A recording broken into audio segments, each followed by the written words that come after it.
ooga booga booga, booga, ooga booga booga, booga.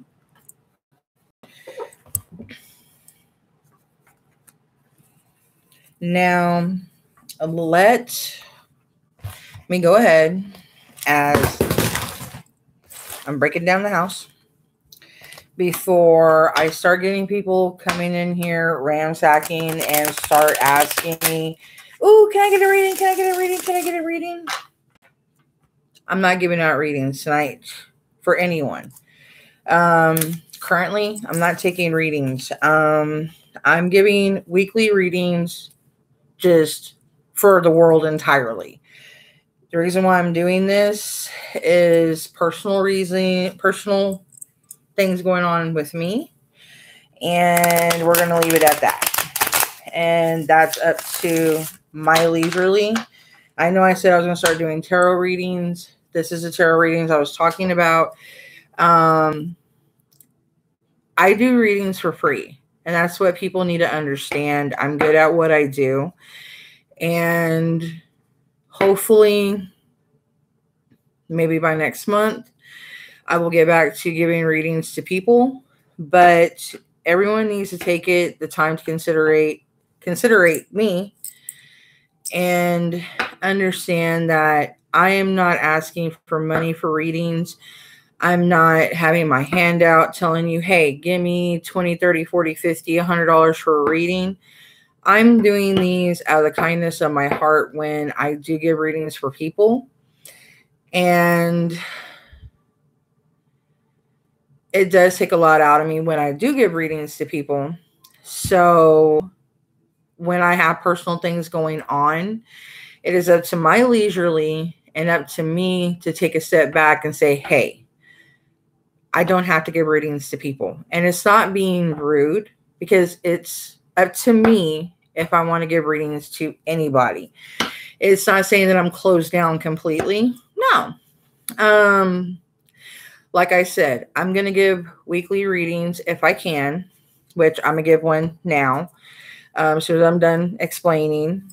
And what a weekly reading is going to entail is like a weekly horoscope, as if.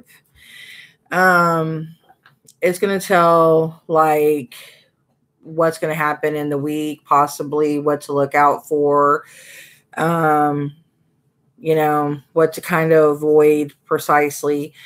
I was doing this before when people started coming in. Hey, can I get a reading? Hey, can I get a reading? Hey, can I get a reading? And it was really cool. And it was really, that's how it started. But, I had every intention of building it back up. But, I have personal things going on right now. And, aside from COVID-19, and other people have the same thing going on too. There's other people out there that's suffering probably a lot worse than me, but I do have stuff going on in my life too.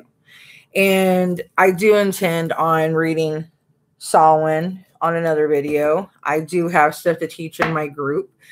I do have a family to contend with, which is not an issue. I love my family. And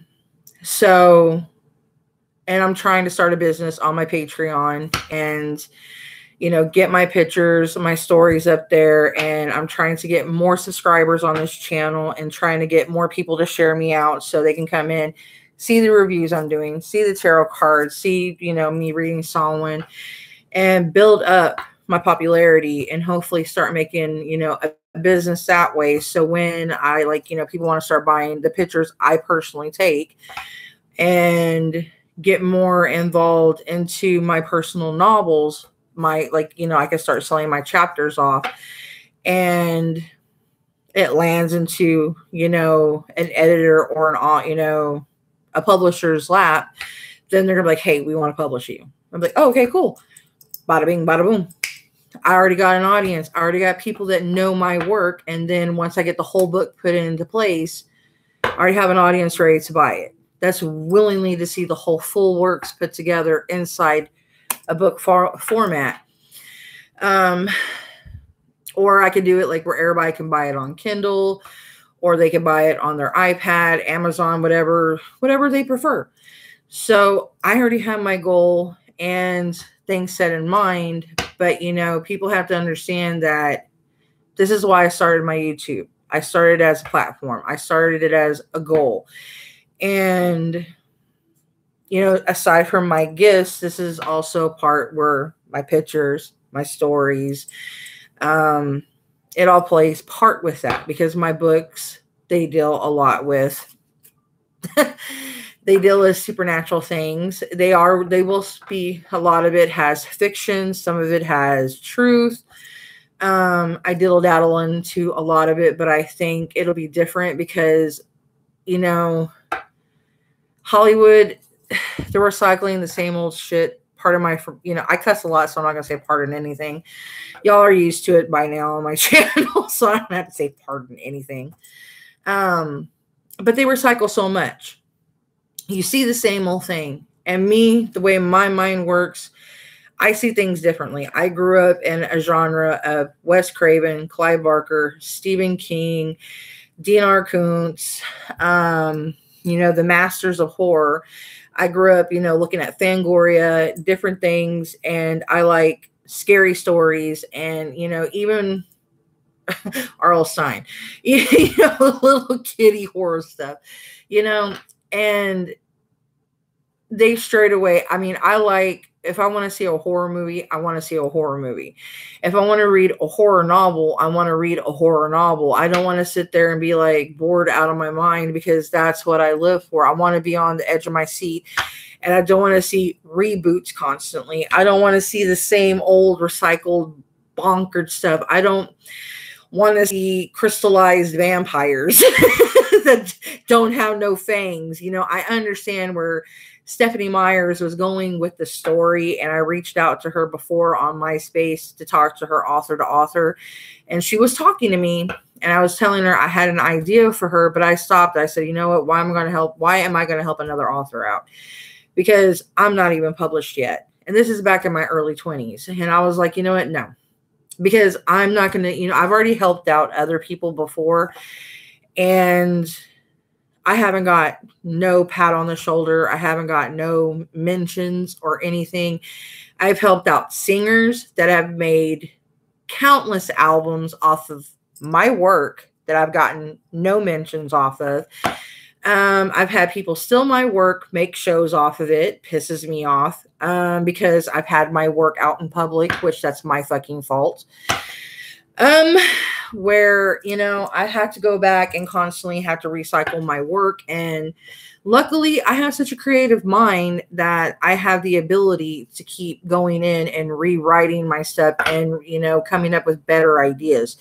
So unlike them, I don't have a writer's block. I don't hit a writer's wall. I keep evolving in my work, so I don't have to worry about dead end. I don't hit a dead end in my writing, so I'm lucky in that. But it makes me mad because every time I get to a good point, it seems like somehow, somewhere, someone bound and determined to use something that I had out there. Or I try to go and help someone out that I think like, hey, can you throw me a bone, throw me a mention if I give you an idea? Yeah. And I think these people are going to be decent people. I just want someone to say, hey, there's this girl that has a brilliant mind that I think that deserves a chance to get noticed, that I think can make it out here, that has just this creative imagination that's just uncannily creative, and start my career where I want it. But, you know, like I said, I'm not trying to, you know, I'm not throwing no names out there or anything because I feel that's stupid. And I'm not going to be like no drama channel. I don't believe in that shit. But it just, you know, I'm telling y'all where I'm at and the stress I've had to go through. So it's just certain things at certain times come back with memories that I get burned, I get hurt. And it's just like, it's just constant, you know, fucking gnats. Constant memories of, you know, things that I could have already had my career almost 20 years ago done. I could have had my career probably about almost almost 30 years ago, practically done, out of, my mom's ex being jealous. I could have went to a Xena casting. I wasn't always this big. I was actually very petite. Like I told y'all, I modeled. I was in Colorado Springs. They were doing a casting for her daughter. I actually got called out to do a casting, and I could have went and I could have got the role. My career could have started then.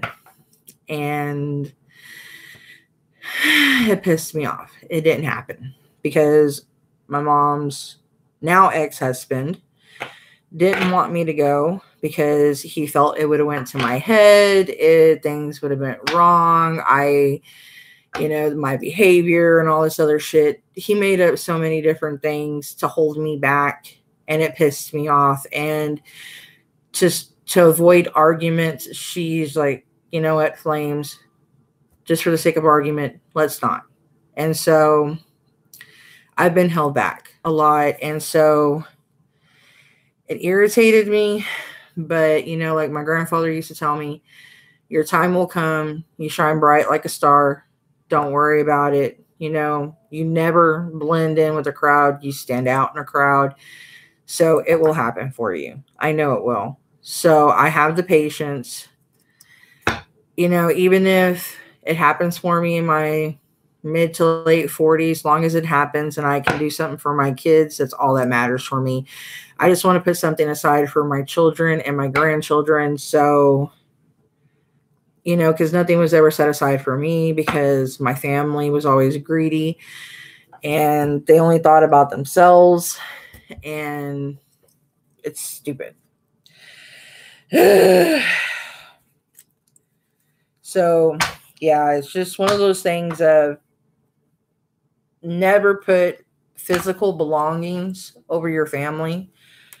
Always put your family first, because this is something I want, if anything, for anyone who watches my videos to learn something from me.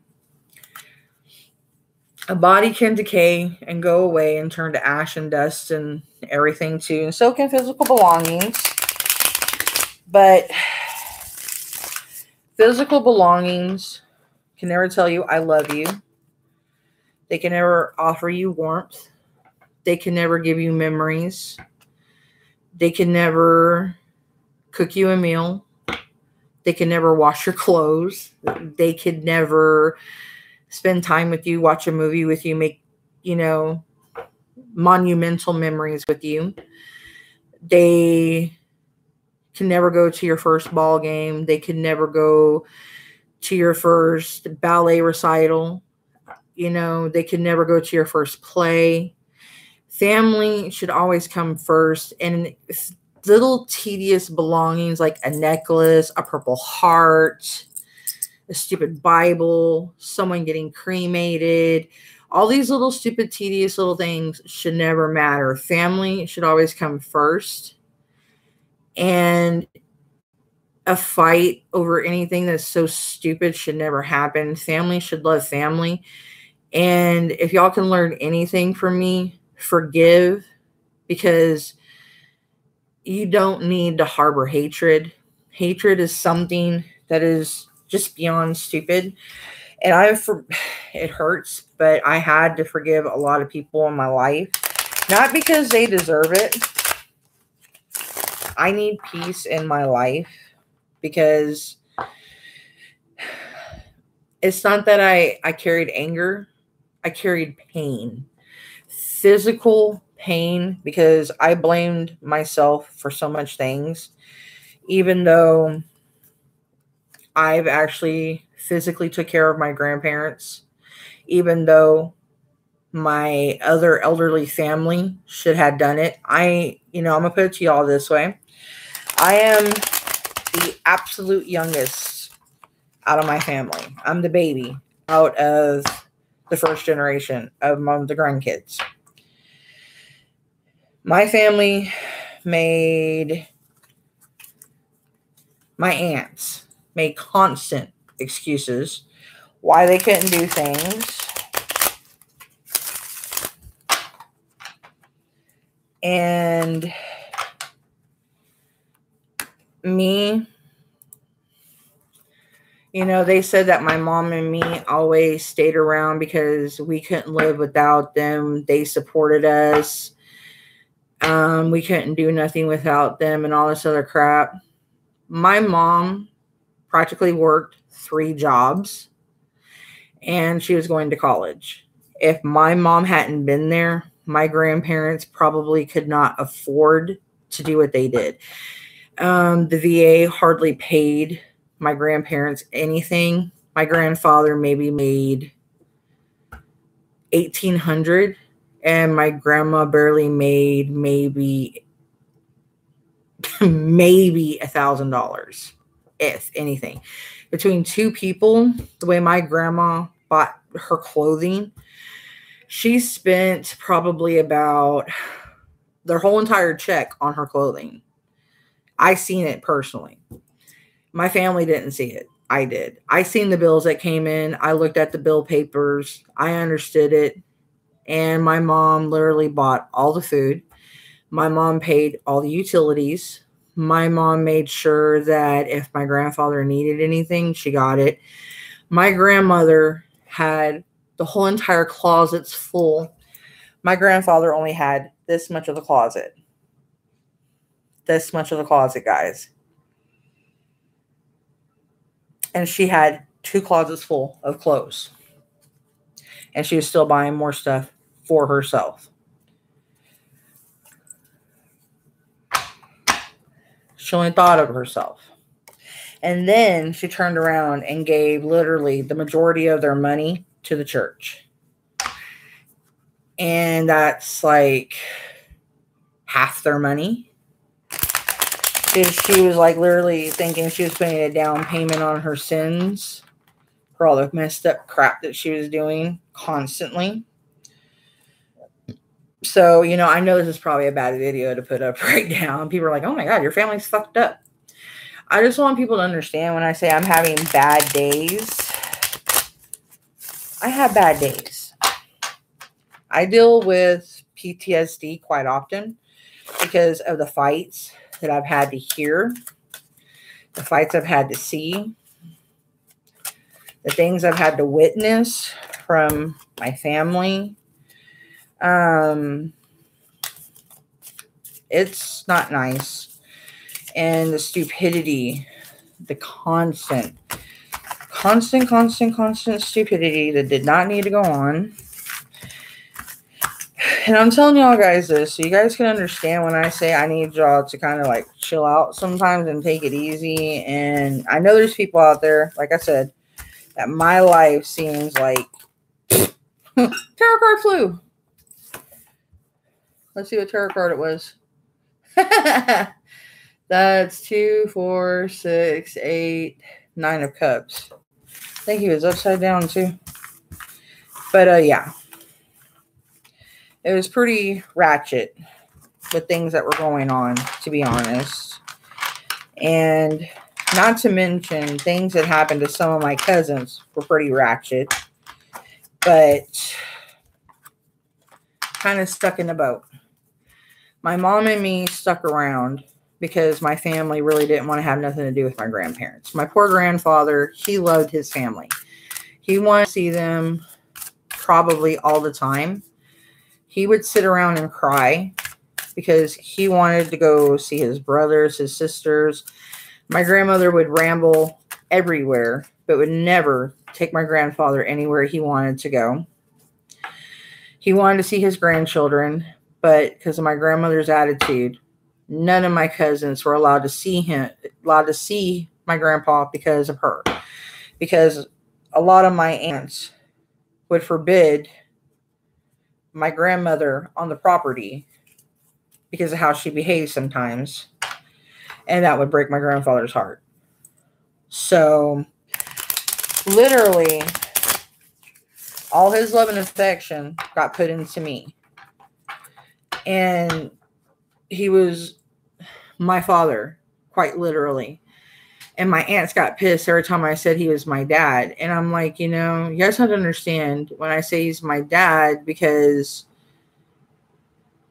you know, my dad wasn't there. Anytime I got sick and mom was at work, he took care of me like a grandpa and a father. He would cook me soup. He would put, cold cloth on my forehead. If it got hot, he would go run water on it. He would constantly take care of me. Instead of my grandmother doing it, it was him. I mean, he took damn good care of me. That's why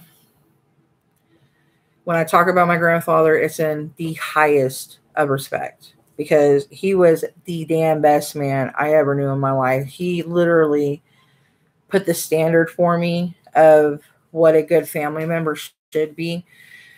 And that's why I try so hard to not have an abusive family, because he showed me what a good family could be. And so that's why now I know what a good family is. He taught me what standards of a family is and what he wanted. My grandmother had a mental problem and no one really knew what to do. And she was going to get locked up. And he felt bad and he didn't go through with it because he loved her. It's kind of like The Notebook, almost identical. It's like she had like a mental disorder and she would snap. But when she would snap, her snaps were like, oh my fucking God. She'd beat the shit out of people. I mean, it's going to be kind of dark that I'm sharing y'all with this before I do the tarot reading, but I'm healing past this point, and it's something that maybe someone can take from this story and understand something from it, and maybe they can find some solitude in my story. My grandma had this army belt, and she would throw it over her shoulder. And when she was in her mood, I tried to avoid her. I would try to get outside the apartment at the time. And one day I couldn't get out of the apartment quick enough. And I got slapped across the face with the army belt. She got me across the chest, the stomach, and then she got me across the torso. It went around my back, my thighs, and then I ran from her outside. I was running so fast. We had this inclined, it went from stairs to an inclined slope. Like, so if someone had like a wheelchair, they can go down a wheelchair, or anybody else that had stairs, they could like walk normal, they could go down the stairs.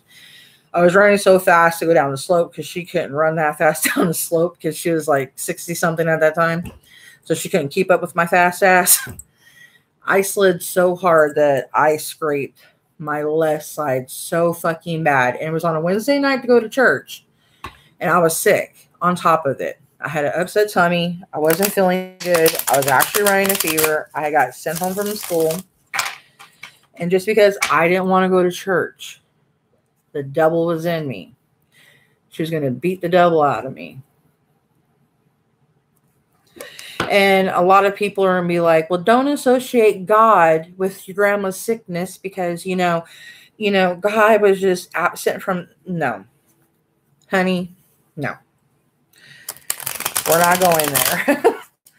We are not going there. I still believe in God, but I have multiple ones. And I also believe in goddesses and deities and fairies and other creatures because I've seen them. Okay? And it's not because I'm crazy. It's because I'm not blinded. The veil's been taken off my eyes. And I am very much alive and awoke. I am not plugged into the Matrix. So if they want to be plugged into the Matrix that they're plugged into, that's fine. More power to them. So I ran a fever on that leg for about almost a month from how bad I scraped it. CPS got called not even 2 weeks later. I had to lie yet again because CPS got called quite often because how my grandma beat me. My grandma often told my aunt that it was my mother beating me. or it was my mom's fault that she had to beat me that way because I was out of control, that my mom couldn't control me, that she had to beat me that way to get me under control. And that wasn't the fact. The fact is she was trying to get me to do things when I was already being hate. Like I was sitting down watching TV with my grandfather and she wanted me to lay down and take a nap. I was being hate watching TV with grandpa and I was going to play my video game. Grandpa wouldn't care. I was being good. I was a well-behaved child. I was hyperactive, but as long as I was chilling with my grandpa, I was fine. And she kept on pushing the matter, pushing the matter, pushing the matter. And I just stay there and sit, and I would actually just ignore her. And then she'd go get the belt and start beating the crap out of me. Any child should not have to sit there and take a beating. I'm sorry. I would get up and leave the apartment. And I swear that's what she wanted me to do. She wanted me to leave the apartment so she can call my mom and start issues between my mother and me and cause issues between our relationship. And she did this for years until I finally had enough of it. And I took the belt from her and I started standing my ground. And I threw the belt clear over her and I told her, "You're not beating me no more." And then she got in my face and she told me what I was going to do and all this other stuff. And I grabbed a knife and I actually pointed it at my stomach. And my grandfather actually literally started crying at the table. He seen what I was going to do.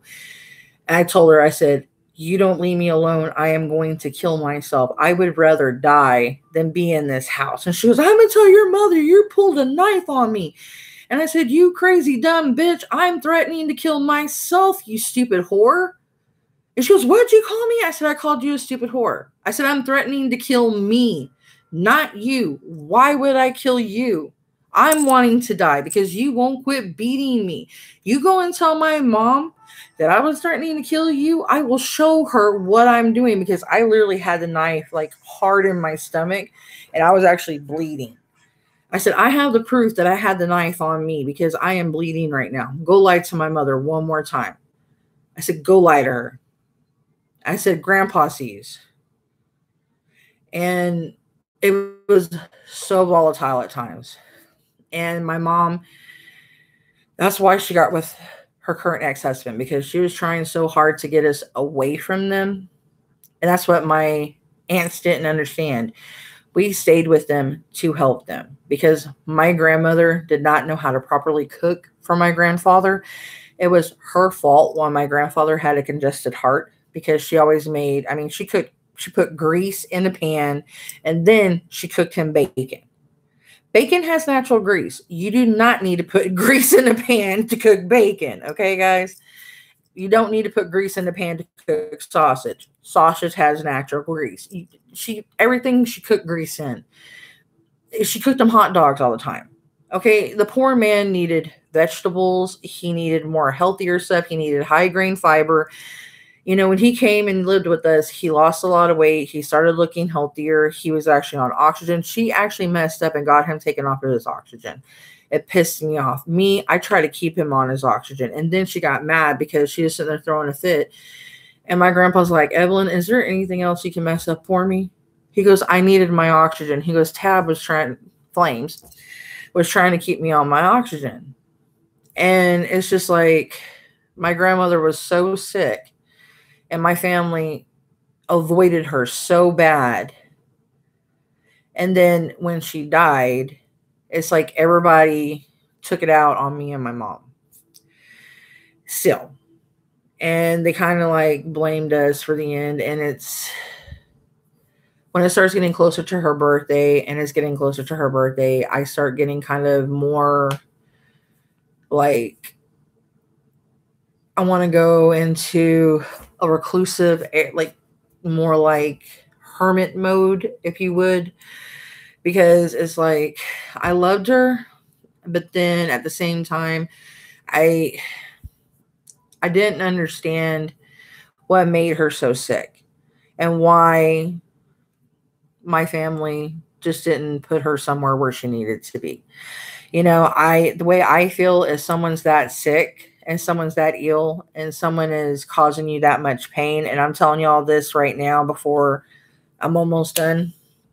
I'm going to move on with the tarot reading for someone to learn If you have someone that is that sick in your life, one, don't allow them to do that with you. If they're your mate,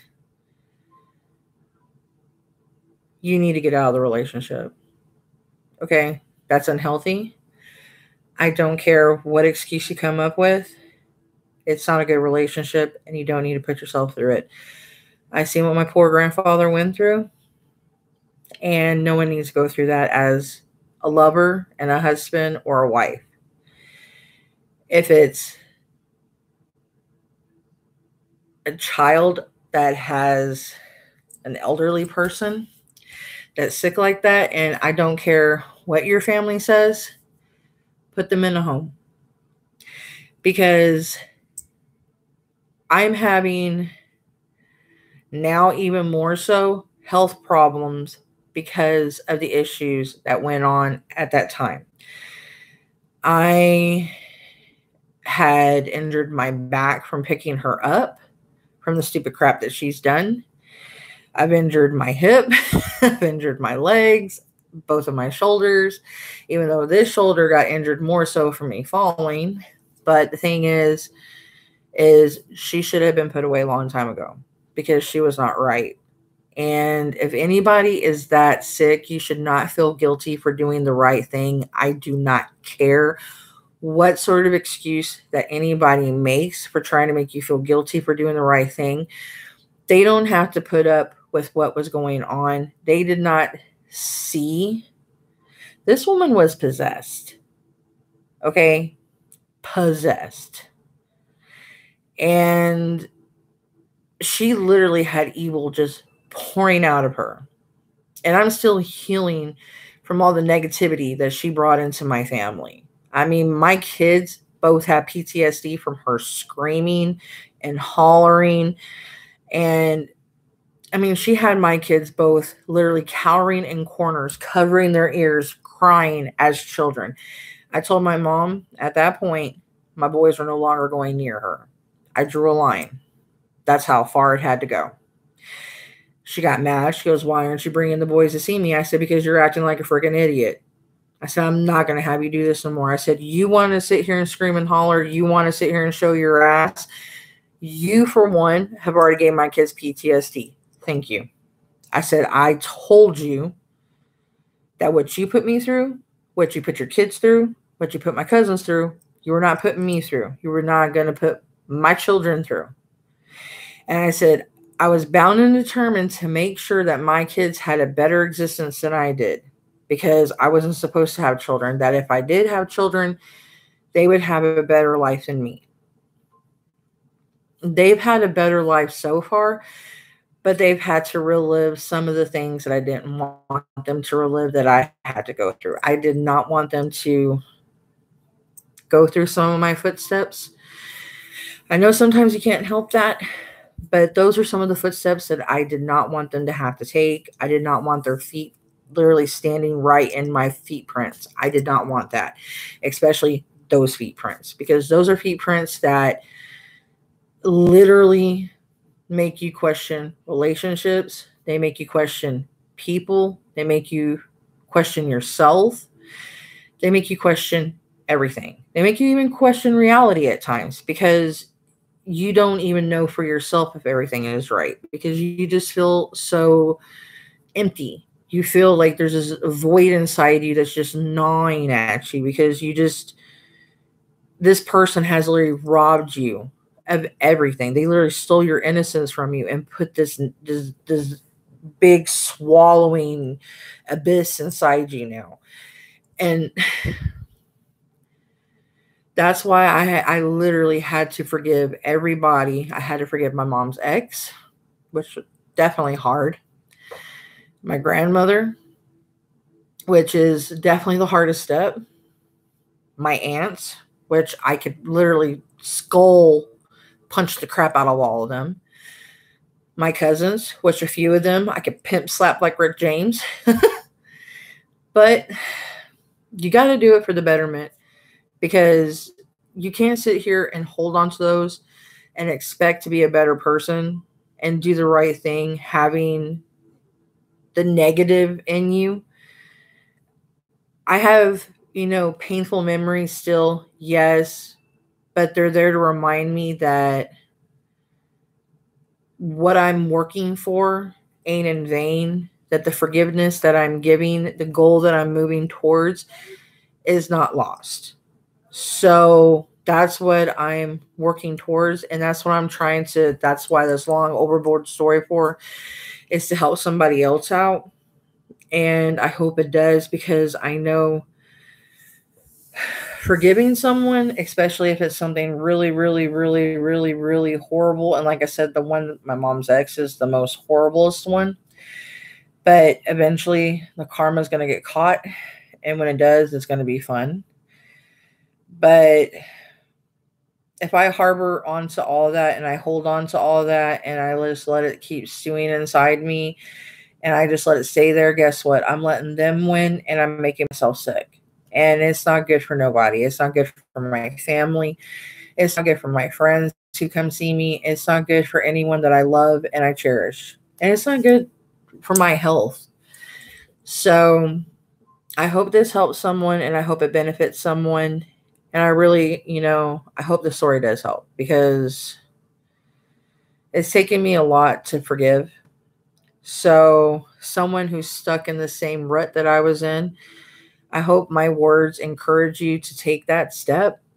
And even if it's a rough step, you can message me if you need someone to talk to.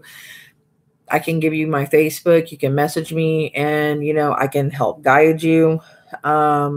I can send you to, a group of people that are really awesome people that can help you work towards the positivity of it, because making those final steps are actually great, and just letting go of that is better, because in the long run it'll be well worth it, you know.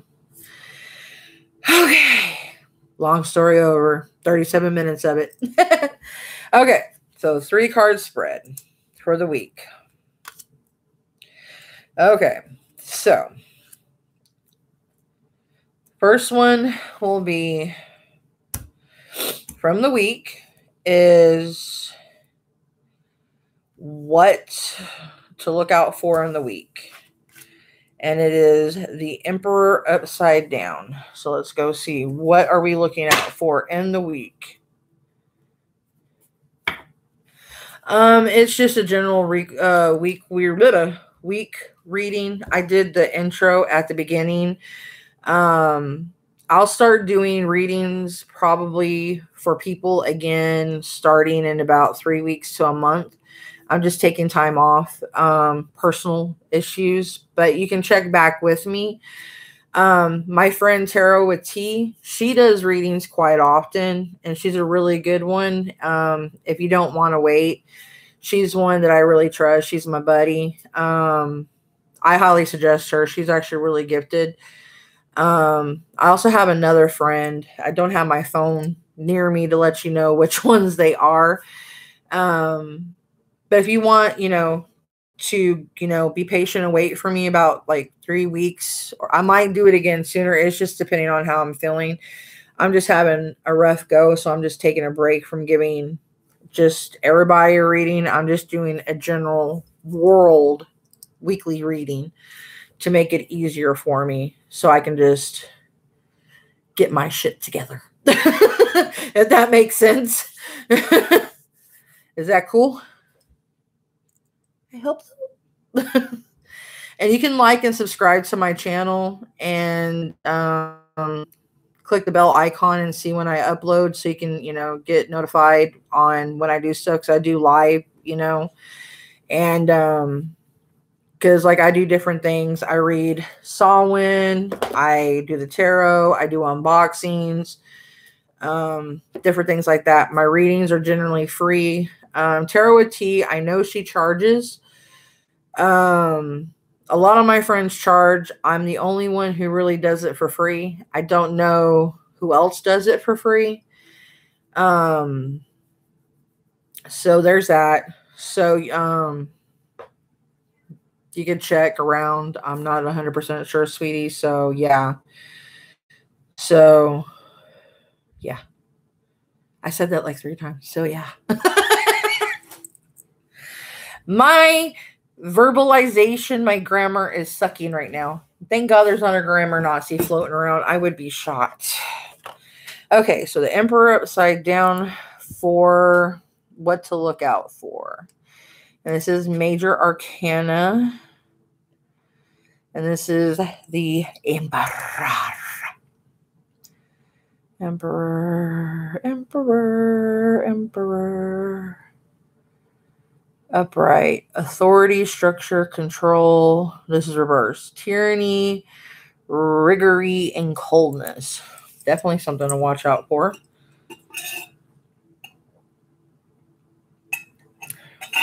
Okay, if anybody comes in and I'm not responding to you, I'm reading the meaning on another page and I can't see you. So give me a minute. Ugh. Okay, this is a description of the card. And then I'll read you the reversed other part. Okay, in the Emperor Tarot card, a stoic ruler figure can be seen on his throne, which is adorned with the heads of 4 rams representing his astrological sign, Aries. In one hand, he carries a scepter representing his reign and his right to rule. And in the other, an orb, a symbol of the kingdom that he watches over. The long beard of the emperor represents his vast experience. Over time, he has learned much about what it takes to rule, to establish power, authority, and complete order to benefit of his people. Behind him, the barren mountain shows his determination, his ambition for greater heights, and his leadership capability. Contrast this with his complement. The Empress, who flowing fields are filled with nurturing kindness. The Emperor instead rules with grit, strength, and force. All right. We have the reversed. The Emperor reversed is a sign of abused authoritative power. In your social life, it can manifest in the overreach of power from a father figure or a possessive partner. In career readings, it could be coming from a superior, like a supervisor or someone above you. It presents a man who wants to take control of your actions and make you feel powerless. It could also be that you are playing the part of a weak ruler, hatching a plan to avoid the tasks that come with having responsibility. Perhaps you aspire for a career that is more flexible than the one that is governed by strict rules. Lack of self-control and inability to handle situations can be represented by the Emperor on a personal level. I'm having problems swallowing. What the heck? When he is reversed, the structures, rules, and systems that he creates are no longer working. His desire to inspire higher principles in his kingdom have turned to ruthlessness, tyranny, and rigor,y. Sound like Shaggy and Scooby-Doo here again. He seeks to dominate, forgetting his call from the crown to do what is best for his people, fearing only his loss of control and thus creating suffering. This sounds very similar to what we're going through right now, just in general with COVID-19. Forgive me, it sounds, don't get me started.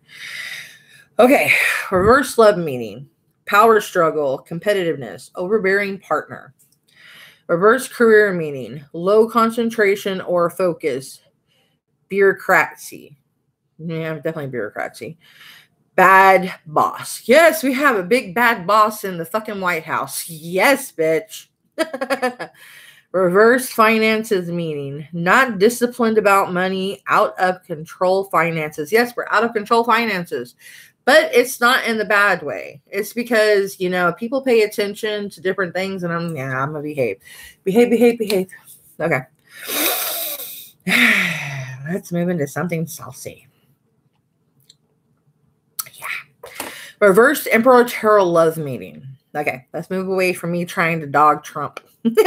That's a whole nother level of me getting booed off the stage. The reverse Emperor Tarot love meeting can signal some kind of power. Get away. I hate you.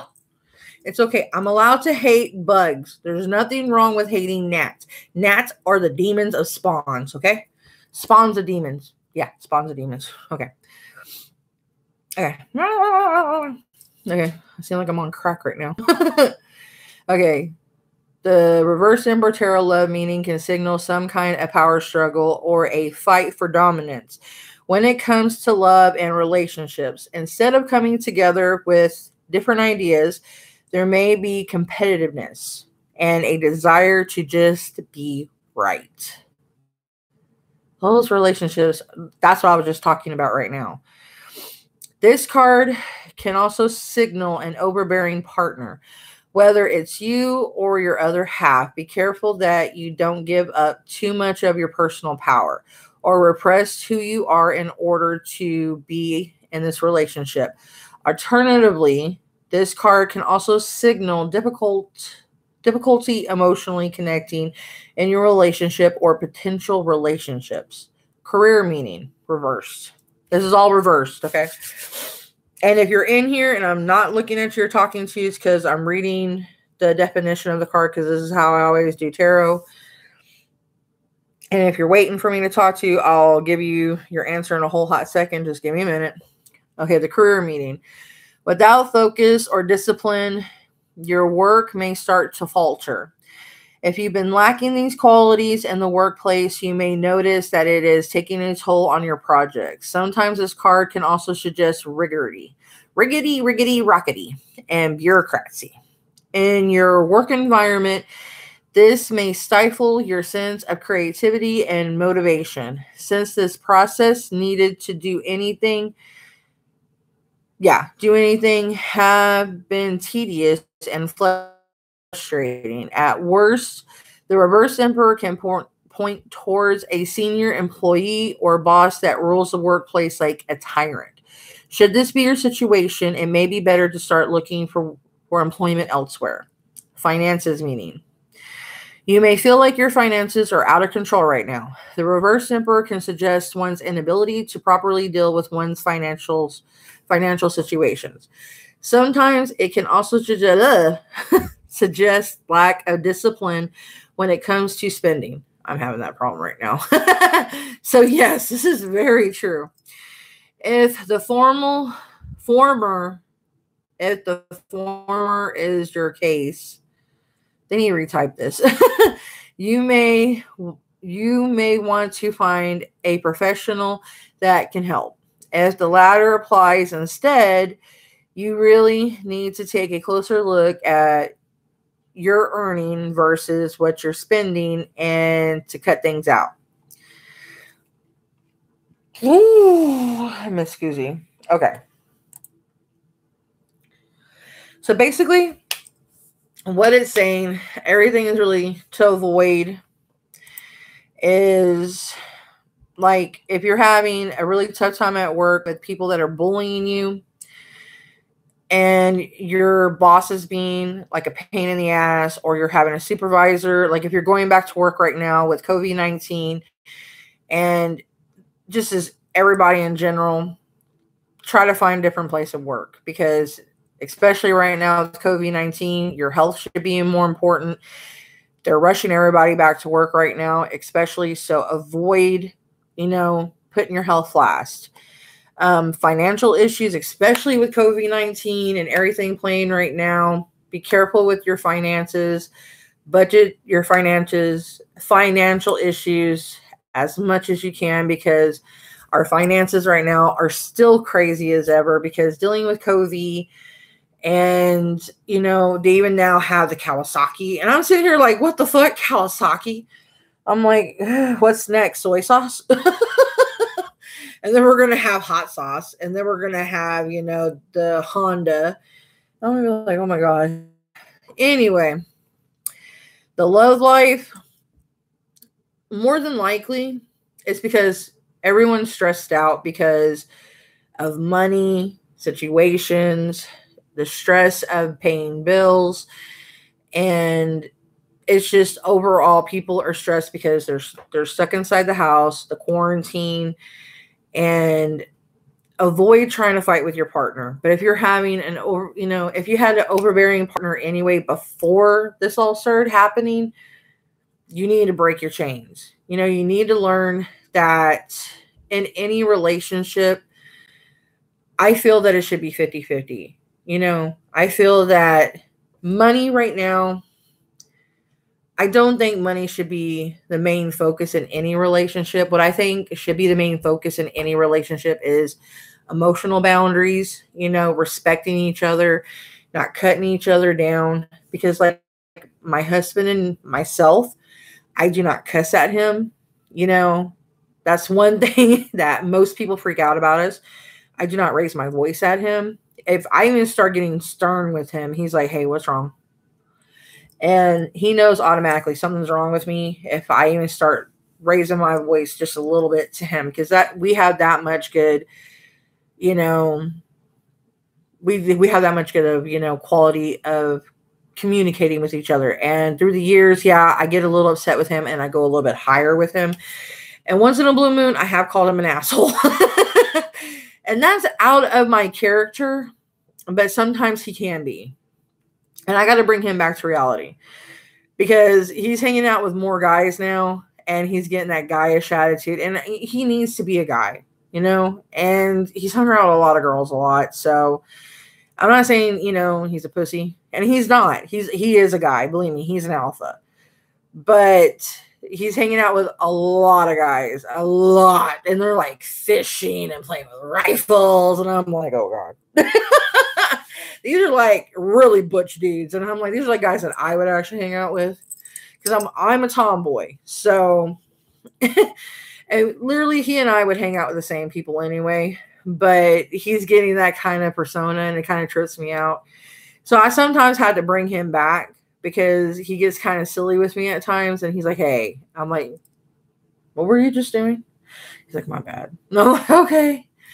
But you had to respect each other's boundaries in any relationship. And especially right now with COVID, most definitely do not wig out and stress out. This is most importantly, avoid fighting with your partner. And I know it's definitely hard because, like I said, with the shortage on everything, because everybody's fighting over toilet paper still. And like, I agree with my favorite YouTuber. Why the hell? I mean, I understand you can freeze bread and you can live off sandwiches. I get that. But I'm like, man, that's a lot of bread, because that happened even here in America. You know, we eat bread, toilet paper, diaper wipes. I'm over here like, damn. But see, the things that made sense to me was like the noodles, the rice, the packages of beans. I mean, that's shit that I would grab, you know, like things that I can make last, you know, like dry foods, you know, things that you can stretch, things that you could like literally like conspiracy theory people type, like the doomsday bomber type of people shit. You know what I mean? That shit that I would get, you know, not like bread, toilet paper. I'm going to eat toilet paper. I'm going to eat cotton swabs. I'm sitting here just like walking in the store. I'm like, where the hell's the bread? I'm surprised, like the wine, the beer, it was there. And I'm like, that's kind of shocking. I'm surprised the beer and all that shit was not gone, because I'm surprised they weren't like, let's drink it up. That's what shocked me. I'm like, yeah, But yeah, so in this time, avoid bad career choices. Do not let someone walk all over you, regardless, in your career. Avoid fighting in your relationships this week. Avoid making bad financial choices. Do not do any unnecessary spending. So that's the first card. So the avoidance. What to let me let the deities guide me, because I think what they're telling me what to look forward to. This is the Ace of Wands and it's upright. Okay, so Ace of Wands, backspace. Hey, blue, blah, blue.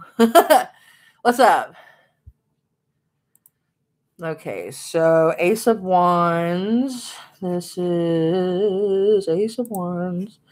Okay, what I'm doing, I'll explain since I got 3 people in here now. I'm doing just an overall weekly reading, and it's a world reading, basically. And hopefully in the next maybe week, 2 weeks, 3 weeks. Good morning. Hey, bloke. I haven't seen you in a while, buddy. Basically, yeah, well, basically that's what I'm doing, what the deities and the cards are telling me, and they have never misled me. So this is what they're telling you for this week to look out for. So no fighting in relationships, like with your boyfriend, girlfriend, friends. Be careful with your finances. Don't make any unnecessary financial spending. Like in your job, if you're having like say if you're having a boss bully you or a supervisor, and they've been doing it for a while, but it's gotten like really bad. Like if it's continuing getting bad, start looking for another job. And don't let someone continue to do it, especially with COVID right now.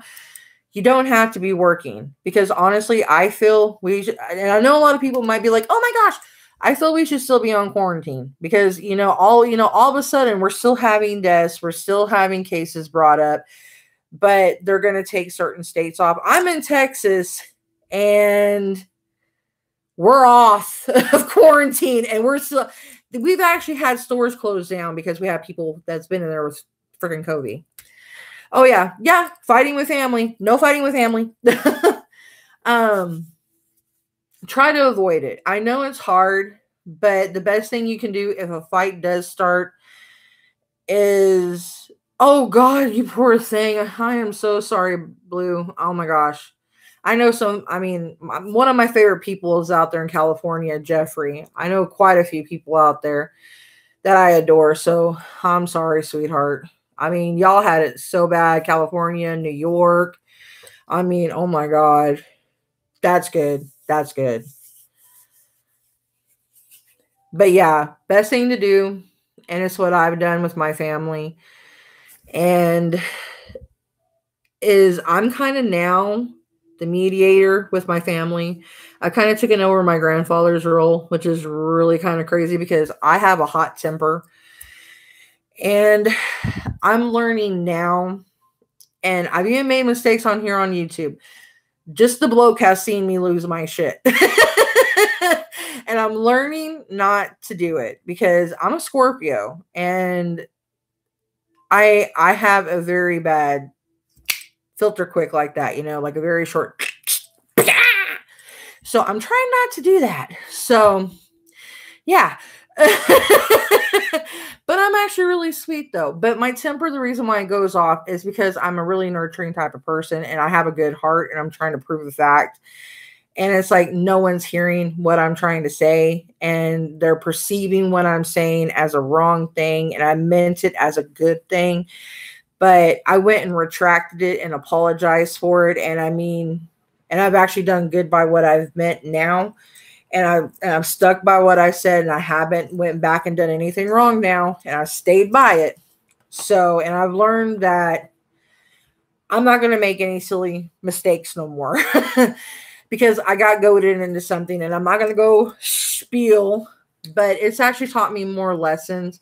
I was actually highly gullible, and I shouldn't have done what I done, but it just shows that even at my age, you can still make silly mistakes, and you can easily offend a lot of people. And I said a lot of foolish stuff that I shouldn't have, and I apologized to a lot of people, and my temper got the best of me. And so I've learned the best thing you can do is sit down, hear everybody's side of the story, and just start a forum and just say, hey, I'm sorry, and try to be as understanding of each other as you possibly can. Because normally that's what I do. But I was doing something that I normally totally preach against. I'm gonna be 39. I don't, my soul is a lot older than this shell, so yeah.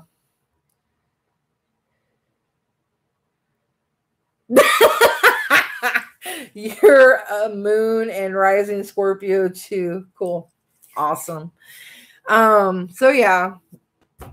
So me, I've learned by that. And I've actually got some subscribers from, people seeing that I've learned that, hey, you can easily make a mistake. And like I've told a lot of people, I apologize to it. And some of them were still pretty pissed off at me. They thought I was doing it to fool people and everything. Hey, Nikki. I'm doing good, hun. How are you, sweetheart? So even though some of them are still pretty upset with me, like I told them, I meant what I said, and they can check in on me and still see that I'm still the same person. I haven't changed. And I'm still the same person from every video. I'm still goofy and silly, and you're welcome. So yeah, I mean, typically, I try to help people out as much as I can and try to be understanding as possible. And, especially like put myself out there. And I mean, I got at the worst end of the stick. I really did. But I didn't give up. And I came on here and I put a brave face on. I shared my part. And I've been going strong since.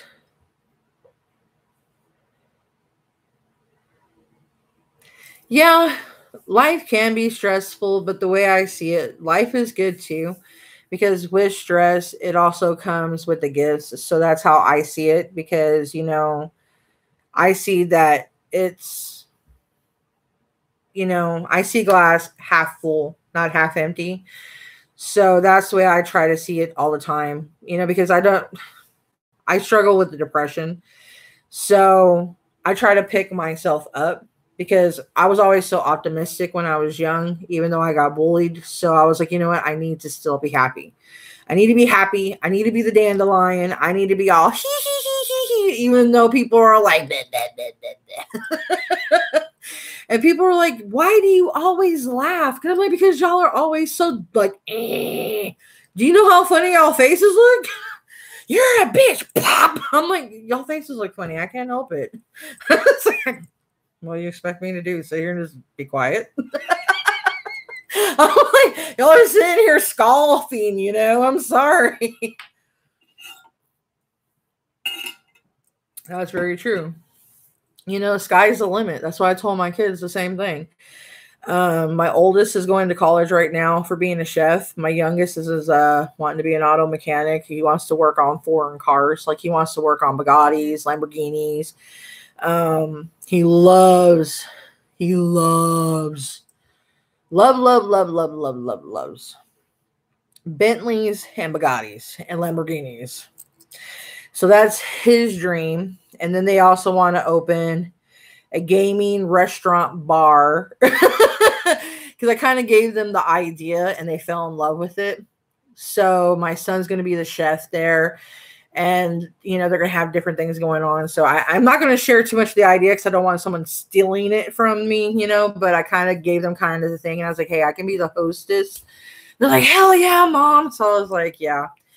So they like how creative I am. And I told them if it got big enough, they can make it a huge chain, like across the, the whole entire world, long as COVID-19 don't kill us all. So, I mean, because there's so many different things that they like, and they're heavy gamers. Girls, I can tell you right now, They're tough to deal with because we go through a lot, because we struggle with our identity. And I can tell you that right now to give you a heads up, because we, I'll be blunt, to let you know, Nikki, because you know you're a girl, and I don't know if that is so cool.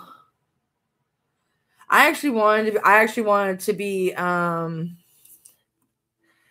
I wanted to be a vet, and oh shoot, no, I didn't want to hide that. No, son of a bitch. No, I want it. Dang it. No.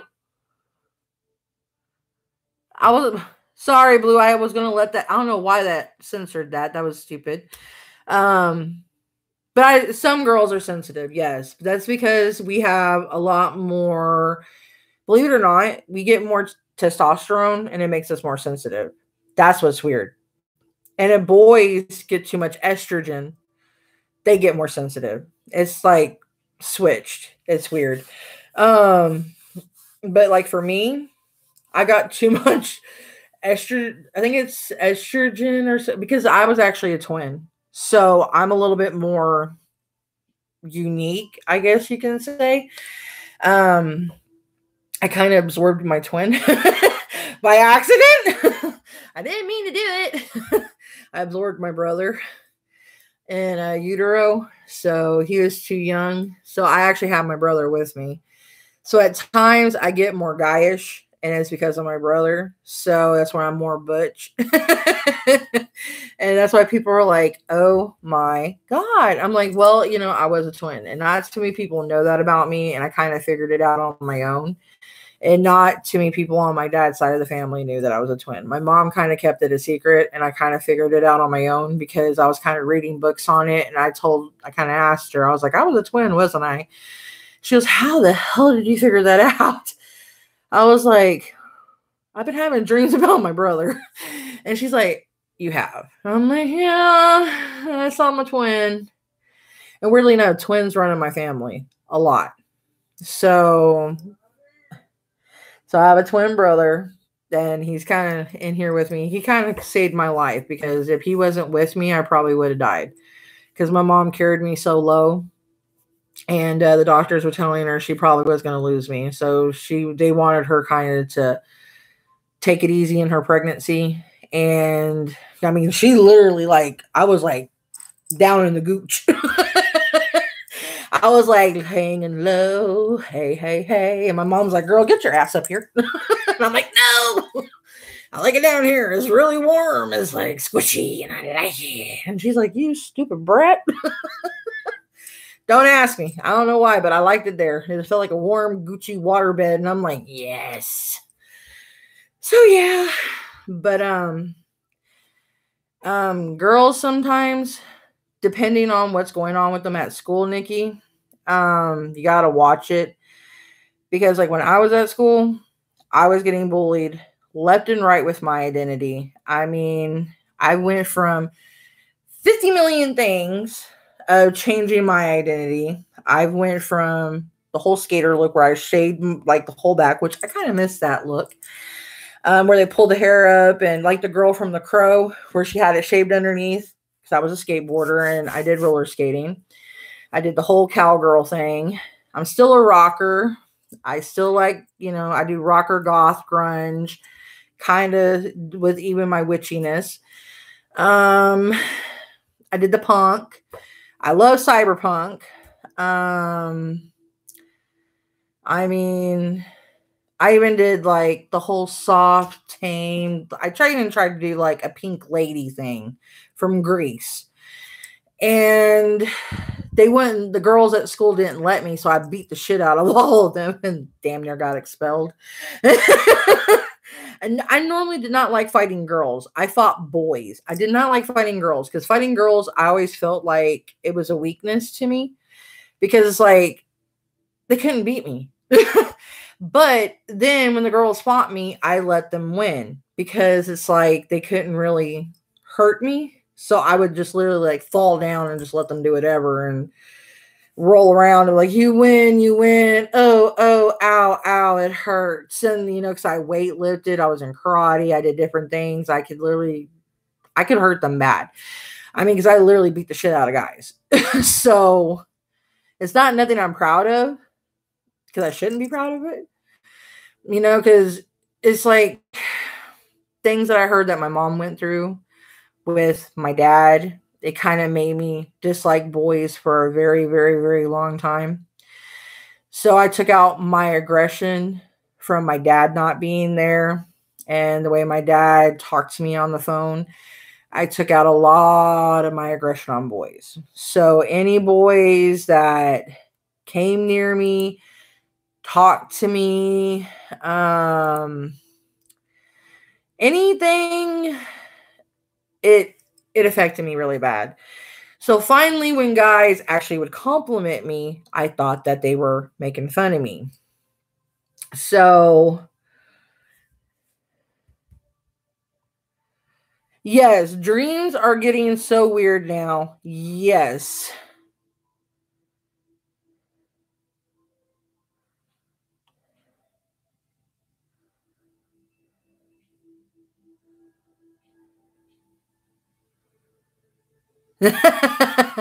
Oh yeah, definitely rebel. Yeah. Yeah, I ended up with 2 boys. That's actually, weirdly enough, that's what I wanted. I wanted sons because I really didn't want girls. Because I actually started when I found out I was pregnant with my oldest, I literally freaked out because I didn't know I was pregnant. And when I found out I was trying everything I could to miscarry. And then when I was actually about ready to go through to try to miscarry, he moved. And I literally broke down crying. I literally had I literally had like a mental breakdown. I was sitting there holding my stomach, just bawling. I was like, "Oh my god." So, I gave him initials that spelt out Ark. So, his nickname was Archangel. He was my little archangel. And his brother's initials were kind of like AC/DC. Because AC/DC is one of my favorite bands. And I've always had so much fun with them. I've rough house with them, play football with them. I mean, go to the park with them. I play tag with them. I've had so much fun with them. And it's just like, it's been a whole nother change for me because my best friends were guys. I mean, after I hit 16, guys were like my best friends. It's like a whole nother flip for me. My 2 best friends that were guys were my oldest son's godfathers at the time, which I'm actually friends with one of the godfathers right now. He's no longer the godfather yet. But I think my best friend, who's like my sister, I think I might ask, once I get to, get used to her husband, if he's cool with it, I might ask him if he wanted to be the godfather of our sons. If he's cool with it, because she's, the godfather. I mean, she's the godmother of both my boys, and she loves my boys to death. She's known my boys since birth, and she's babysitted them, and she's always had a ball with them. And she's like, "Oh my God, they are so well behaved." She goes, "I love hanging out with them," because she would sit down, watch movies with them, watch cartoons with them, and she's like, "They are so cool." I mean, everybody's always had fun with them. I've had, my older kiddos that I would hang out with. They would like come hang out because their moms were like alcoholics and bad stuff. So I took care of some of the older kids, like older teenagers, and they would come over and hang out with the boys, and they would have so much fun with my sons. They'd be kind of like older brothers to them. And my niece and my nephews were the same way. That's cool. I mean, I'm glad I did. 'Cause if I had girls, I think I would have lost my mind. I think I would, because where I lived, they called me the terror of the town because, I mean, the guys were scared of me here, but they respected me at the same time. And I mean, I had a reputation, but it was a respectful reputation in the town I lived. So if I had girls, I don't know if I could have handled it, but now it's like now I want granddaughters. So I'm twisted. I don't know. I don't know what's wrong with me. I'm weird. So yeah, I mean, I'm gonna be happy with what is. It's weird. It's kind of like Looney Tune. It's rabbit season. It's duck season. It's rabbit season. It's duck season. It's kind of like that. That's how I feel like it is.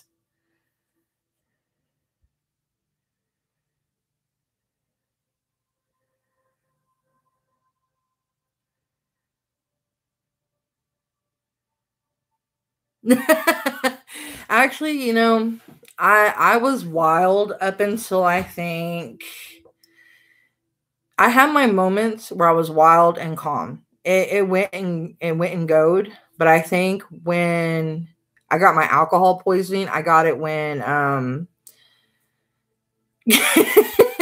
I'll have fun with it. I had a granddaughter. I'm gonna make her be a little rocker, rebellious little girl, and I'm gonna have fun with her. I'm gonna dye her hair all like rainbow colors and have her like a little rocker choker and make her little like gothic rocker model and be like, yeah. Have her be a model for Killstar and stuff. Yeah. And my sons are gonna be like, Mom, no. Be like, why? It's cool. And I'm like, Mom, you corrupted our children. I'm like, no, I made them freaking awesome. That's what I did. They're listening to Korn and, Godsmack and OTEP and yeah. And they're and in this moment, and yes. Sorry, I'm getting carried away. I'm not even reading the tarot cards. I'm over here talking about music and kids, and we're having a fun conversation, so that's actually awesome. But yeah, my sons are the same way. They're like me. We're musically eclectic. We don't just listen to rock.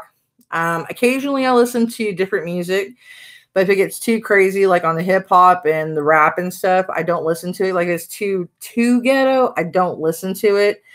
I like some country, but it has to sound like rock. It has to. If it's too whiny, it's not playing in my house. Oh, hails to the no, because I don't want something that's going to make me want to go chase a beer down and cry my ass off. Hell no. Ugh. No, no, no, no, no, no, no, no, no. We's not doing this, okay?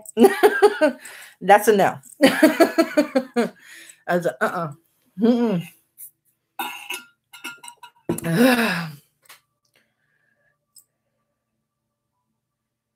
Actually, no. Heavy metal, depending on which one you're listening to. There are certain songs that can summon. There's a certain band, which I think it's Megadeth. Yeah, Megadeth. My favorite singer, one of my favorite singers, and his stupid ass.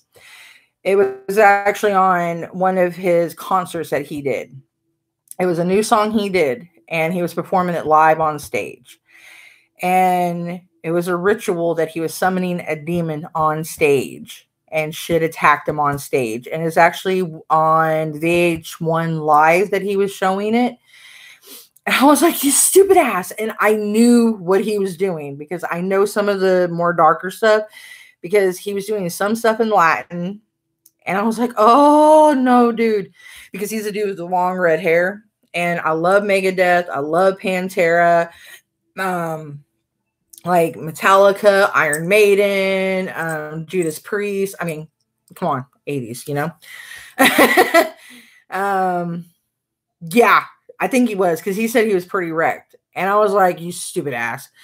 So he actually got tore up. He got scratched. A lot of the guys out there got pretty mutilated. They actually had to take him to the hospital and get stitches and shit. Me and my son, I actually was watching this. He looked at me. His mouth was dropped. He's like, oh my God. I don't know if he released the album or not, but it is actually on, they do show it on one of his, on one of his interviews. So if you probably can find it on one of the YouTube ones, you could probably type it in and type in like heavy metal demonic attack of Megadeth, and you should be able to find it. And it was pretty freaking creepy because I think it actually shows him flying across the stage. I was like, holy shit. So you literally have to, like, I don't know if he was doing it for show to get people to freak out.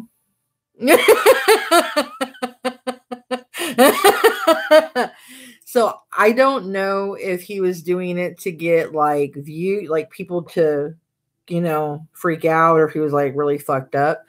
Someone that I believe that could do something like that to truly summon shit would be Ozzy, because Ozzy's the shit. Ozzy's the man. So him, or maybe Judas Priest, I could see one of them doing some shit like that. Maybe like Rob Zombie and Marilyn Manson, because I love them too as well. I can see maybe them doing it. But I don't know, because I know Dave was pretty crazy back then, because he was kind of researching a lot of shit. Hell yeah. I mean, especially Ozzy getting Jason Momoa to do Creepy Little Green Men. I was fucking dying. I was like, oh my God.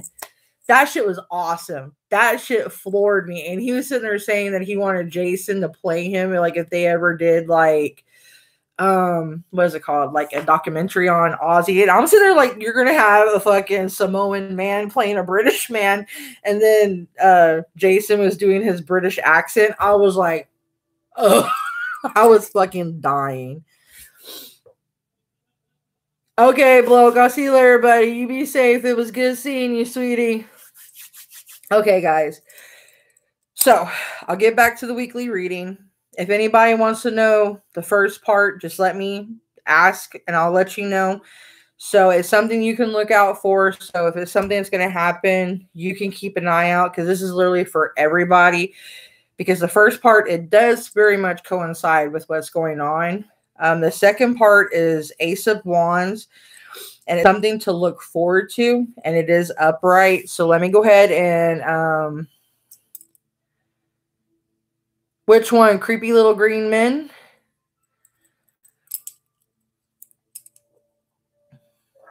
Oh, you want me to tell you? Okay. The first part of the card was the Emperor upside down.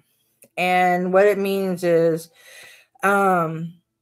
if you, for one, like what's going on with COVID-19, if you're like say if you have a supervisor or a boss, like even before COVID-19 was going on, and they're like riding your butt, and and if like say they have been kind of like abusing their power and they've been mistreating you at work, and say like with COVID-19 it's actually getting like, it gets worse even more so like this week, go ahead and start looking for a new job.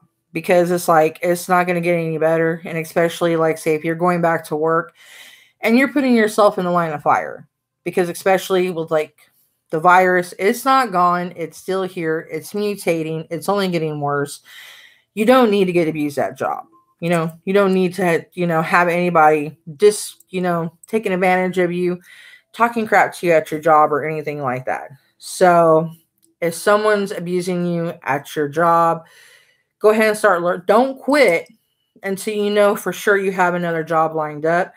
But go ahead and start looking for another job, because it's not going to improve, because it's pretty much saying that it's going to stay that way. That the career, that it's not going to improve. That the boss or the supervisor is only going to keep treating you that way.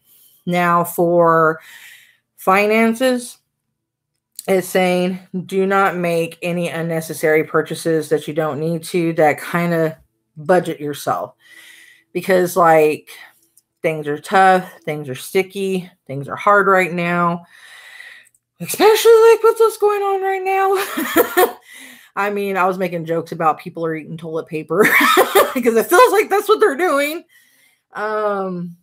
toilet paper and cotton swabs and baby wipes and everything, even though I have to use baby wipes because of a surgery I had. The people were getting pissed when they see me. I'm like, dude, I actually have an issue where I have to use it. So, you know, and they're like, oh, my bad. And I'm like, yeah, I have a reason. So, financially, it's saying like, you know, don't do any unnecessary spending. If you're having problems with like your finances, try to budget yourself better. If you're having problems doing that, maybe try to seek out a professional to, oh yeah, that I understand. My mom does it too. She gets hers through a medical supplier, so she's lucky. Me, I had to buy mine from a store. Even though I don't mind though. I mean, I like, it doesn't bother me. Even though just people don't need to be mean. They need to be more understanding, you know, especially right now. It's like people just need to be more polite and cool about it, you know. So it's just saying like, you know, reach out to someone, talk to someone. If you know someone that can budget their finances better than you, reach out to them and see if they maybe can help you out. Because like if you got a hole, like you get money in your pocket, and you got that itchy burn hole in your, you want to spend it. The next one is on relationships. And it's like saying like, even beforehand, if you're in a bad relationship and, you know, if your partner's mistreating you, you know, you don't need to suffer. You know, you need to stand up for yourself and at least, you know, say something for yourself. You know, don't be scared to have your voice, but, you know, don't let them also, you know, try to diminish you, because you don't need to lose yourself in the relationship and kind of fade to black and kind of fade in the background. You know, you need to, you know, have your own opinions too. But if the relationship gets very toxic and stays, okay. So what it's saying though, if it stays that way, then break your bonds, because, you know, that's like also dealing with like the career also. Because if a person is staying on that track, and if, you know, you try to, I can understand that completely, because I have family members that are that way too. And I try to have like miniature conversations with the ones that are, you know, like I say, hey, how are you doing? I love you. And then kind of like cut it short as much as possible to keep the, you know, toxicity as, you know, short as possible. So I can still, you know, check in on them, let them know I love them. So, you know, I'm doing the right thing. So I'm not saying everybody has to follow in my footsteps, because everybody has their own way of doing things.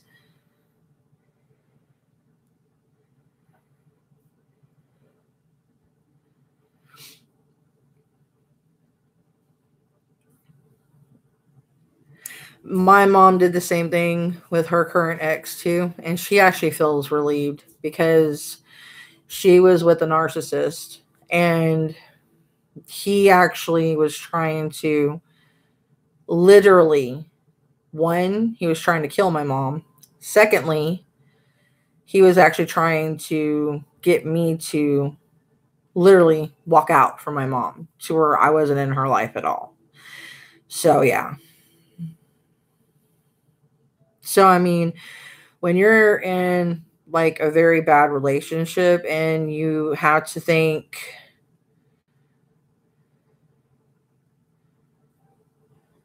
yeah, he was, we don't know if he was using my mom's insulin, or if he, because we had wild belladonna growing outside where we lived, and one of my stupid neighbors had told him about it. And he knew I knew what belladonna was, because me being a witch, I know what belladonna is. And you could use it as a sleep remedy. If you're using it a little bit, you can also use it as relaxing. If you use too much, you can kill somebody with it. So if you're using insulin, insulin is something that is naturally produced in your body. So if you overdose someone with insulin, it doesn't really look like poisoning. If, you know, there's certain other things that you can poison someone with, because there's also a nurse in the home that was also taking care of my grandma, because I had quit taking care of my grandma for the state because it was just too much for me for what he was doing. He was literally stressing me out. I was literally staying there taking care of my grandma for 14 hours. For whatever reason, what he was doing, my mom had open heart surgery. And this time he was actually cheating on my mom. Right when she was having open heart surgery, he was out screwing somebody. And I couldn't be with my husband and my kids. He expected me to stay there. And he told me I had to. I was like, dude, I have my own family. I'm not staying here all this time. This is your responsibility. You told my mom that if something happened, you would take care of my grandma. I have my own family. You can't take care of her? You fucking leave. And this is just a whole bunch of chaoticness. So, girl, Nikki, we have a lot in common, girl. We could actually be like twins. That's sad. It's like, girl. And see, the bad thing is my grandma was roughly at that time was almost 90. And the only thing is he was actually close to actually beating my mom. He came inches of hitting her. He actually put his hands on me, and I actually pressed charges on him. And that's actually what got him to leave, because he was actually inches of going to jail. That's what made him go back to where his ass belonged. Took that much, but since he left and it's just my husband, my mom, and my kids and me, everything's been good. So it's actually been peaceful, and it's just us, and it's good, and we're happy, and we don't have to worry about anything, and we actually can breathe. We all have PTSD from it, though, every last one of us. And my husband said if he finds out when he dies, he wants to go shit on his grave.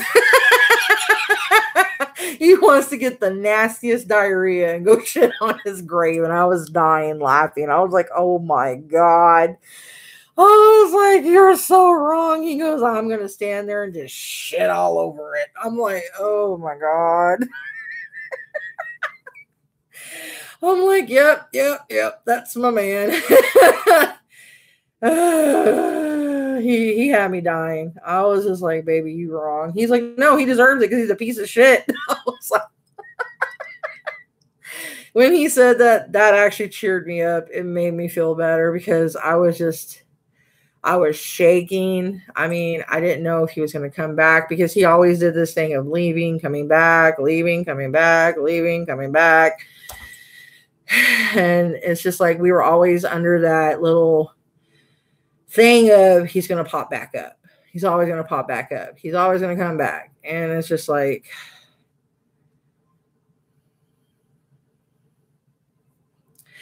he actually is. I mean, he loves my mom, and, you know, he helps take care of us, and he works his ass off. And, you know, I couldn't ask for a better husband. And my mom, you know, she says she has the world's greatest son-in-law, and, you know, she appreciates him so much. I mean, he takes her to and from appointments when she can't get a ride from, you know, the buses and stuff. So, I mean, we really do have a good family, and this is what I wanted originally. So it's what I've strived to have. And this is what I try to tell people, you know, you can work for it. You just have to kind of like keep going for it. You know what I mean? Yeah, karma definitely will take care of it. Trust and believe it will. And, you know, sometimes you can help a little bit in that. But, you know, thank you. I mean, it does help. And that's why I try to share my stuff with people and let them know that there is, you know, a silver lining at the end of it. You just have to be strong enough to make a stand.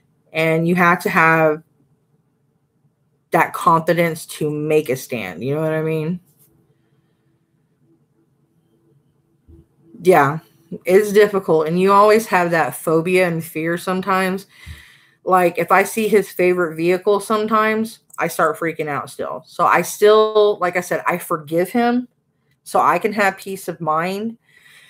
But like if I see a van, I start freaking out. And it fucking sucks. I hate it. And, my husband and my kids and my mom, they start, trying to calm me down. And I'm like, ugh.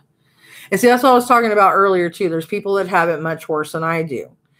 And I try to help them through it and let them know that, hey, things get better. You just have to work and strive for it. But those stones are forever in here. But we can share our stories with other people and let them know that you can get through it. But there's going to be some pain left. But it doesn't mean that it can't get better. Because, there is better days ahead. But there's going to still be painful days there. But you can't let those painful days hold you back. Because, if you let those painful days hold you back, you're going to be locked in bed all day. You ain't going to want to get out of bed. You're going to be sitting there wallowing in bed. You're going to feel like poopy. So, crap, I better hurry up and get this reading done. Only got 28%. Shit! Okay, Ace of Wands. Ups. Okay. Okay, upright. Creation, willpower, inspiration, and desire. Okay. We can take that.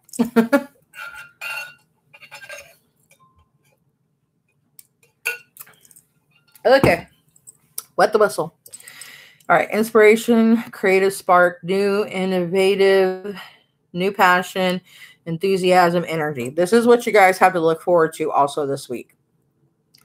Wands are associated with fire energy, and the Ace of Wands is the core representative of fire within the deck. The card shows a hand that is sticking out of a cloud while holding the wand. When we look at this card, we can see that the hand reaching out to offer the wand, which is still growing. Some of the leaves from the wand have sprouted, which is meant to represent spiritual and material balance and progress. In the distance is a castle that symbolizes opportunities available in the future. Okay. Upright Ace Wand meaning. Wands symbolize creativity. And the Ace of Wands is the boldest among the cards in the suit. It is not the kind of creativity that you learn from school or as a hobby. Hello, everybody, by the way. Are you okay? Yeah, I'm okay. That's the oldest. It is bravely finding your own voice. And see, we were just talking about this, guys. See, these things coincide. I'm not lying.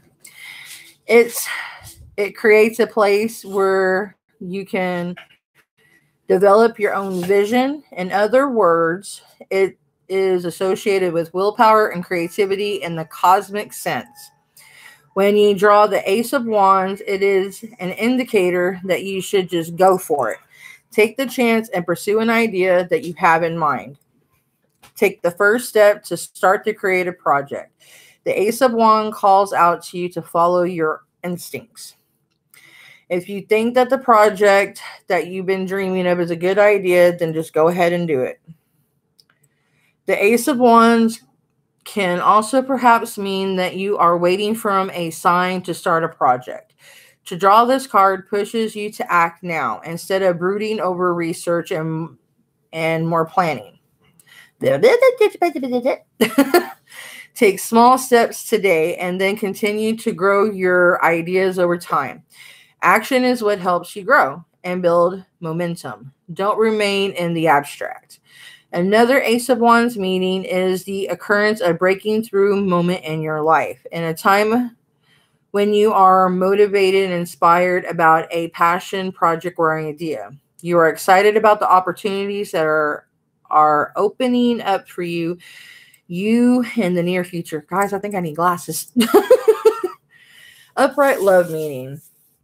Excitement and passion and love, flirtation, romance, and attraction. Ooh, some of y'all being some flirty things up in here. Ooh. Upright career meaning. Inspired at work, creative projects, passion for work. Good meaning. Upright financial meaning. Financial relief into struggles, inspiration, and making money. So it's telling you what to look out for. And then if you do look out for it and plan it right, this is the reward for it. Hold on, guys. I'm so tired right now. I'm trying to find my phone. I forgot where I placed it at. You want me to call it for you? Just bring me in the house one, Bubba. Yeah, hold on. The Ace of Wands tarot love meaning signals excitement and passion. Things are heating up for you. Okay. You guys are good. You're you nard. Your relationship may take on a very sensual character at the moment. Woo, woo, woo, woo. And the same holds true of potential romances if you're single. There may be lots of flirtation and attraction, and even some room for long-lasting relationships for the lust also to be accompanied by some kind of spiritual understanding. If you're committed and the passion has since faded, now can be the time when it is revived again. There's a good chance for rekindling the flames and for the two of you to feel more emotionally connected. Nice. Career meaning. If you find the Ace of Wands here, you're let's try that again. You're likely in a time of high growth for your career. It is a moment in which your preparation is meeting opportunities. You might also find that your work is particularly inspired right now. You can push past old boundaries and see potential in all experiences. This is a good moment to confront issues that hindered your progress in the past because you are now in a better position to confront them. So see, if you were in the past to where someone like at the job was holding you back, and say like if you go ahead and find another job that is better suited for you, then you can push forward. Or even if you maybe confront it and put that person off in the side and let them know, hey, what's up? And then the career will even blossom more. So whichever way you want to go for it. This is a good moment. Your creativity and problem-solving skills are at a high. Use this energy to the best of your abilities. Financial. The upright ace can signal the end of economical struggles for this week. That would be nice. Whatever strains existed before are beginning to dissipate. This might be because you are at the end of paying off debt. Hey, if you have not experienced stress from a specific source of debt, your finances might be still improving in other ways. You might find yourself receiving a gift or a bonus. Hey, we're getting some more stipend checks or those stimulus checks. Yeah, $2,000 a week. That would be actually nice. They owe us. I'm playing. Okay. You might find yourself. Okay. Whatever you receive is likely to just push you past your previous concerns. So that actually might be what might be happening. This is a good card, but what is on my hand? Freaking gnat. Okay. This is a good card, but it is not a symbol of exuberant wealth. Do not conflate this relief of pressure with an ability to spend recklessly. So be cautious, So this might actually be with stimulus. So don't take it as 100%, y'all, but whatever may come, be careful, okay? We don't know yet. That decision is never wise. Instead, appreciate that you will have one less stressor in your life for a good bit. Okay. All right.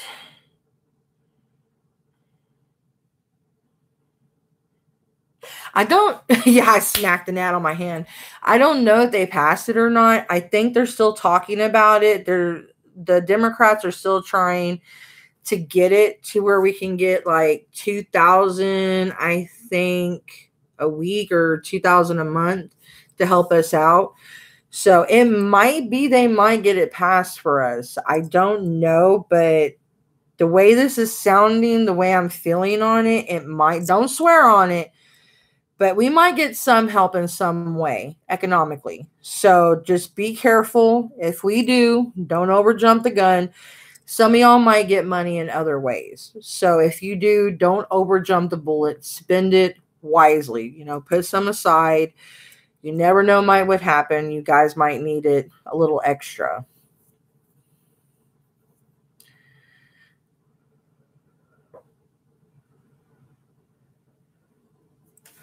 All right, next card. This will be the ending of a week to be expected of what's to come for the following week, as a precognitive of what to expect, of what to follow, and a pre-warning of if there's anything good to come or if we need to, put our heads between the legs and duck shit. And this is 1, 2, 3, I think it's 5 of wands. Okie dokie.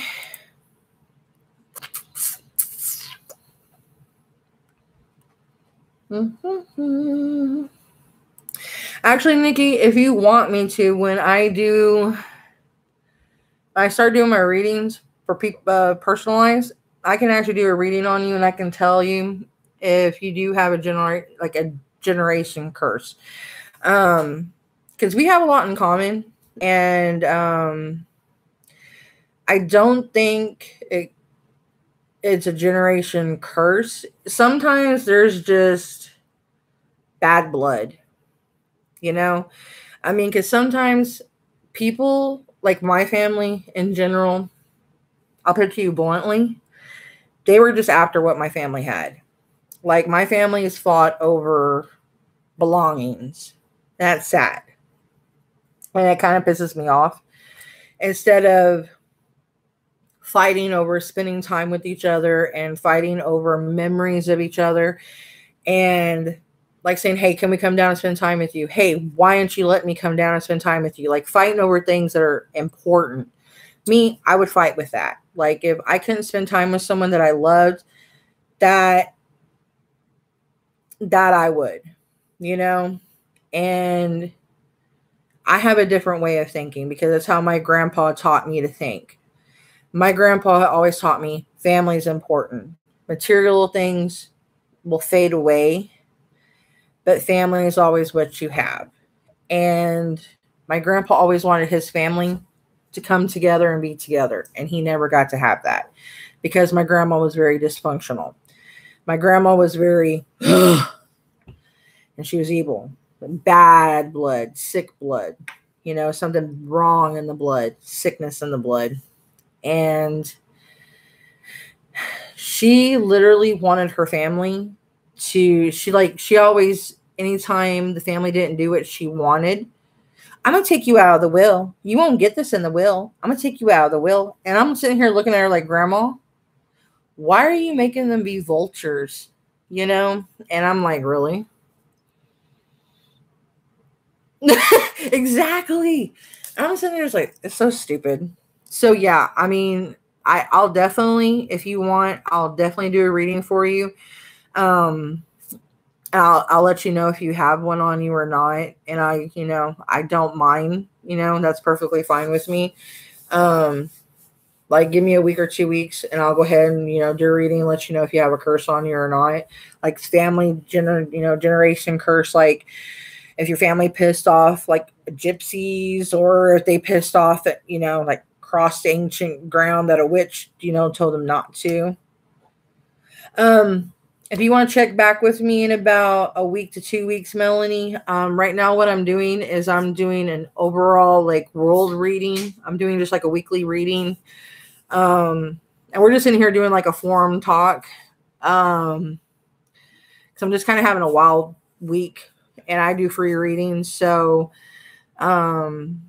if you want to check back with me in a week or 2 weeks, maybe 3, and I'll be more than glad to give you a free reading, hun. It's not a problem.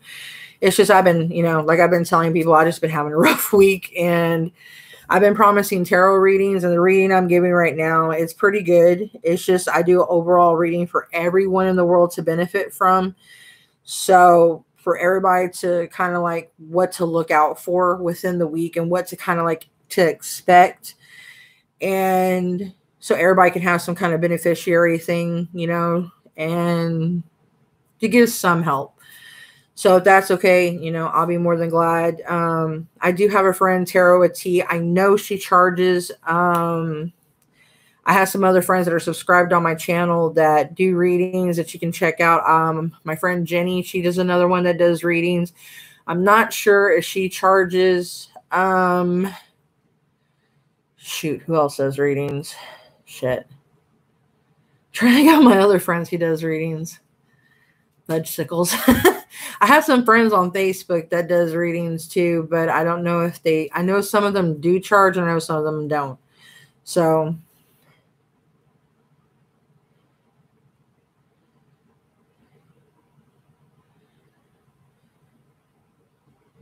no, sweetie, you don't have to pay. Only time I ask anybody, like if they want to pay me, because I even have a Patreon account. Like if anybody wants to throw me money, is like that's up to them if they want to support me, like on my Patreon, because like I want to put my chapters that I write my books on, my pictures, or if they just want to throw me some cash or whatever, just because, you know, they like what I do. I don't ask for it because, you know, I feel that I was given a gift and I'm here to help anybody out. I don't ask because, you know, I feel that it's wrong to ask. I feel that they gave me this gift for a reason. And that's up to you, sweetheart. I mean, you can find me on Patreon. My stuff's linked on it. It's Witch Flames, I think. Let me look. Hang on a minute. I don't remember my own Patreon. I am not awake. Hang on. All my stuff's on there. I can tell y'all my Patreon so y'all can go on there and follow me on there. Where is my Patreon? Son of a motherfucker.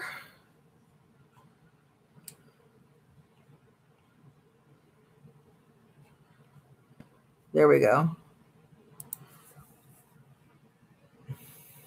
I'm like trying to think if I'm already logged in. Let's see.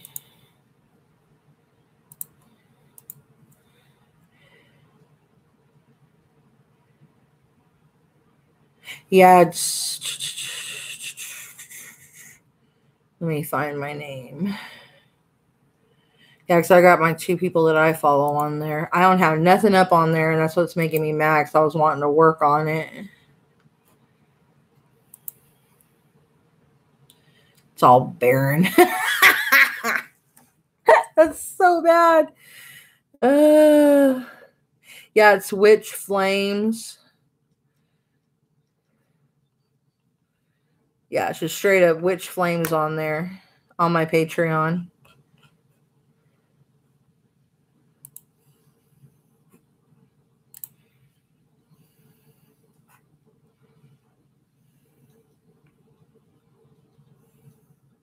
Here, I'll put it in.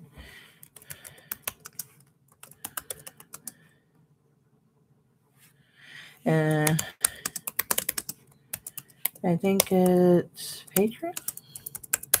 Let me see. Hang on a minute. I don't want to be a dork and send you to the wrong one like a D3. Yeah. There we go.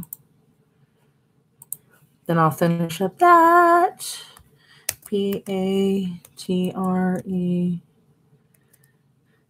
I know I can spell, right? Okay, it's Patreon, and then type in my name, Witch Flames, and then you should be able to find me. Real easy.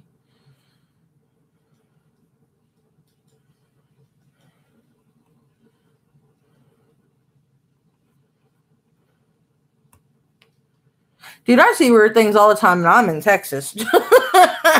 Shoot. Man, when I went out to New Mexico one time out there at White Sands, my grandpa actually told me there was actually a hidden base out there under the sand.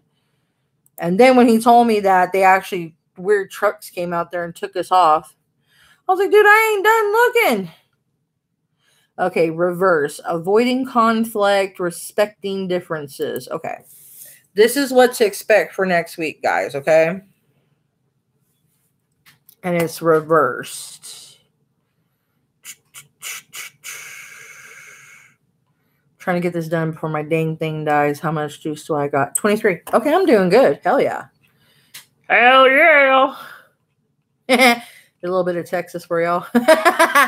Okay, this is the general description. Okay, I'll give y'all the general description and then we'll go to the reverse.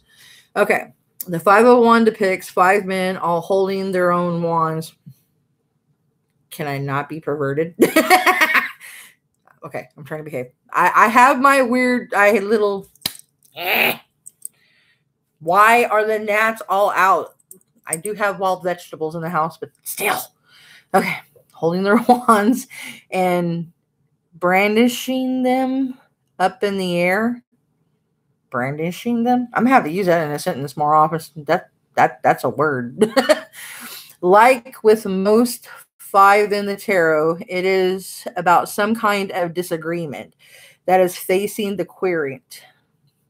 This disagreement can either be taken to be as a sign of conflict between men, or that all of them are simply enjoying the adrenaline rush of this conflict.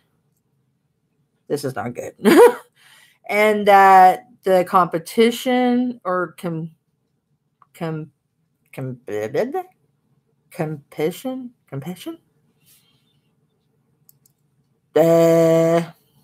I select to pass the word. Amongst them is of good-natured rivalry, not anger. Okay. That's good. The relaxed way in which they seem to be holding their wands gives a sense that this argument may be one of show rather than of a fierce one. Oh, it's wrestling. Okay. Wrestling is getting pretty real now. I know. Okay, the reverse meaning. Oh, I know. Okay, the reverse. The 5 of Wands reverse meaning can be that your natural method of dealing with disagreements is avoiding any kind of conflict by getting away from that place as fast as you can. Nothing wrong with that. Sometimes this can be regarded as a good thing. Hell yeah. But other times it may lead to a number of issues that are brewing up within you. Not facing conflict can be bad because you're also not getting your opinions voiced out. Very true. Okay. For which you have to address soon, like I said. Okay. On the other hand, it could also mean that you have worked through your troubles and that you do not have any more issues to worry about. Okay. Reverse love meaning, avoiding conflict, trying to keep the peace in the relationship, resolution. Reverse career meaning, competition. What? I'm going to have to type that word in and have it speak it to me so I can understand what the fuck it's saying to me. Or conflict at workplace is resolved, avoiding work conflict. Reverse financial meaning, peace after financial stress, escalation, and conflicts about money. Okay. Reverse 5 of Wands, herald love meaning. Okay. Let's put you babies right there. Issues you have dealt with conflict can affect your relationships now. If you are now in a relationship, ensure that you haven't been bottling up your resentments to avoid conflicts, that the two of you need to have a smooth partnership. Eventually, avoiding difficult conversations lead to erosion of trust. That is very true. You need to talk, not fight, talk. Remember that every person has the right to their needs. Nah. Hey. Just kidding. That's the youngest. And having needs does not make you any less lovable. If you have been doing the hard work of expressing yourself honestly with your partner, however, you may find that misunderstandings are clearing up. What were once arguments may disappear once honesty and clarity have been achieved. So basically, sit down, talk like reasonable adults, come to a reasonable agreement. Like I said before, talk it out rather than yelling about it and expect good conversations and don't pent it up. Try to talk it out. Always talk it out, because talking it out is better than holding it in, because the more you hold it in, then you're going to just be like a volcano and explode, and the other person's going to be sitting there looking at you like, what the hell? They're not going to know that you've had all this pent up, and then that's how a lot of relationships break. So if you have more of, sit down, talk, say, hey, you've been doing this and I'm not trying to make you feel bad. I just want to bring it to your attention so you can work on it, because, I don't want it to sit here and keep happening. And, if I'm doing something, can you let me know? Because I want us to have a very, open spaced conversation. And it might seem kind of like, oh my God, they're being cheesy. But having that kind of conversation, that's what my husband and myself do. When we neglect to do that and we sit there and avoid telling each other things, that's when we have very bad arguments. And our arguments get kind of sometimes harsh, sometimes. But most of the time, we don't have bad arguments. We actually have a really good relationship. But when we have our arguments, they get bad. Because he's a Pisces, which Pisces can envelop all 12 of the astrological signs. Woo! I didn't know that. Talk about a split personality disorder. So yeah, I got my work cut out. And being I'm a Scorpio, and I'm drawn to other water signs. I love water signs. I love water. So, and I'm also very fiery on top of it because I've been around my mom, which is a cuss. She's a Cancer and a Leo. So I also have fiery personalities too, which is hence my nickname, Flames. And my dragon I got 4 dragons, which represent my husband and my boys and my grandpa. And then over here, I got my mommy and me and my daughter that passed away. The mother, the maiden, and the crone. That's a long story. So we're moving on. Okay. Career meaning. A reversed 5 of Wands here means that the conflict of competition? I should know this word, which has been in your work life recently is ending. It might be that you are moving to a less competitive industry. Okay, that's good. Or the environment around you is gradually becoming more friendly and relaxed. That's good. Regardless, this is a welcome change. It is a reprieve from your recent work conflicts that allow you to invest your energy in other aspects of your life. So see, this is showing that first, that there's been conflict in your work, that there has possibly been someone that has been bullying at work. So either if you take the change to either, step up and, make the change and say, hey, I need this to stop. Or you change and go to another job, and then you get into a job that you like, and it's just more relaxed. It suits you. And then you find something that's more you. So this sounds really good.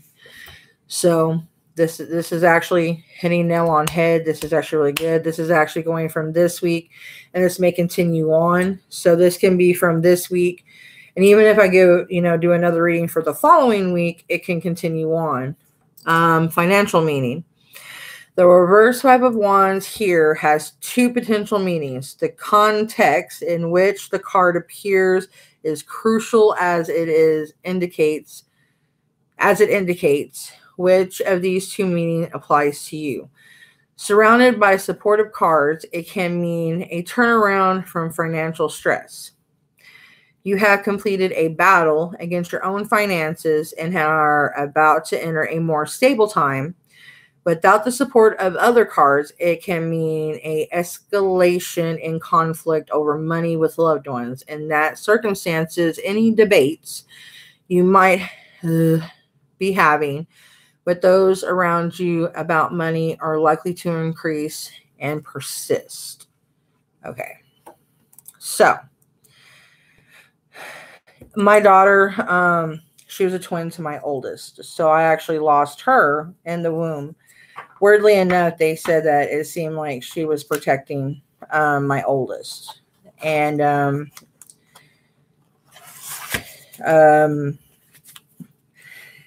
I was really stressed out. I started hemorrhaging, and there was some weird shot they had gave me to stop me from losing him. But they said it seemed like she was cradling him to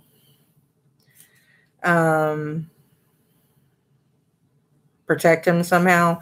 And they said it almost seemed like she literally gave her life to save his. So I knew they told me when they first gave me my ultrasound, I was going to have twins. And I already had the names picked out and everything. So That's one reason why I wanted to get this tattoo with the mother and the maiden and the crone, because it was going to be for my daughter, me, and my mom.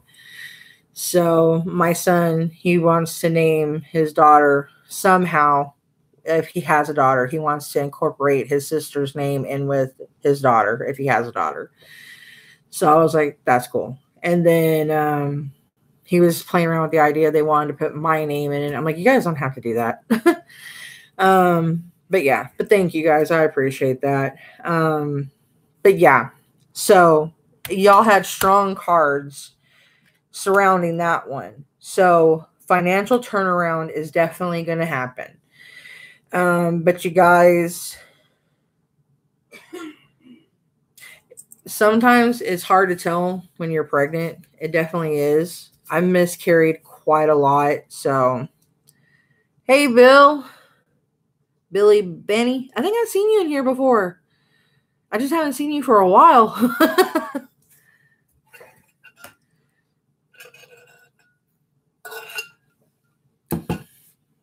We're actually at the end of the reading, sweetie. Actually, sweetie, I'm actually at the end. But if you want, I'm going to start doing personalized readings probably about... they're doing good, sweetheart. I'm going to start doing personalized readings in about 2 to 3 weeks. So if you want, you can come back in and I'll start doing that. What I'm doing now is I'm doing a whole week reading for the whole entire world. So it's covering a whole week. So if you want, you can go back to the beginning of the video. At first I do a story about me. It's kind of to give people something to something for them to understand. So if they're going through something rough, so they can understand, they can get through it, something from my own personal past, to share that is kind of emotional for me. And then I get into the tarot, which the tarot is actually really good. Because it's really surrounding and it hits what we're going through really, really strong. But right now, it sounds like everything's going to turn around really good. So if any of you guys are going through a rough time, it sounds like things are going to go good. You guys just have to kind of and I know I'm going to have to do it myself because right now, financially, I've been making little, odd end financial spends that I shouldn't myself. I do it too. And, it's even tough for us. Ooh, my mom did that with me, Nikki. She's like, oh my God. She was so pissed off because she heard other women that didn't have that issue. And she's like, I don't get how y'all did that. I was like, ooh. I was scared when they were saying that because I thought I was going to be cursed with that. I was like, no, that's kind of supposed to be the good thing about having a baby. You don't have to worry about that. You're not supposed to have to stress out about that issue. And then you get the ouchie, oochie, eachy, from 8 to 9 months. You're just get it out of me. Get this alien out. This freaking parasite is leeching on me. Kind of feels like a parasite from 8 to 9 months. You're just give me the scalpel. I'll cut the fucker out. And then once it comes out, it's so precious. You go from it's a fucker and it's a parasite to it's precious and you love it. And you're sitting there just what just happened to me? And then you go from the crying, the weeping to the you want to kill everybody. And they're just what's wrong with you? Oh, it's postpartum depression.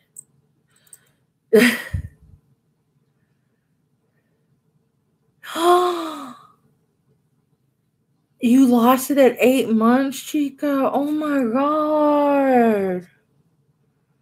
I am so sorry, Mama. Pobrecita. Oh my gosh. Man, I lost mine when I was almost 2 months. That's the part that kicked my ass because, I was scared I was going to lose my son. And they actually, weirdly enough, they stopped it. And I was crying because I literally saw the baby because they had to clean it out. The parts that they could get to parts that they wouldn't touch my son. They couldn't clean out too much. They told me once I had my son, they would do all the extra. Hello, free coding star. That's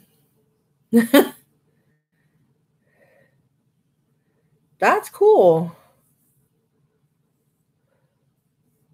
Oh, he is? Okay, good. Whew. I'm going to flip out.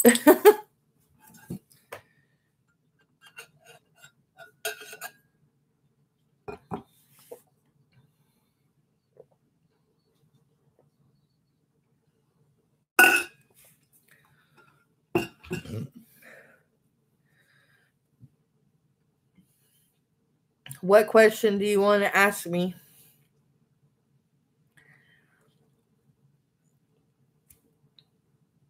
I'm doing good, thank you. It's gonna have to be quick, sweetheart, because I'm on minimum battery usage. Actually, I'm on 20%.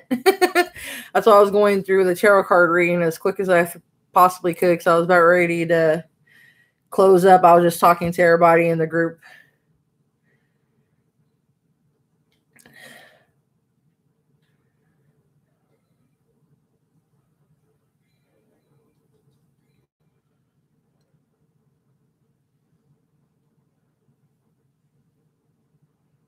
I can answer you if I'm a tarot card reader.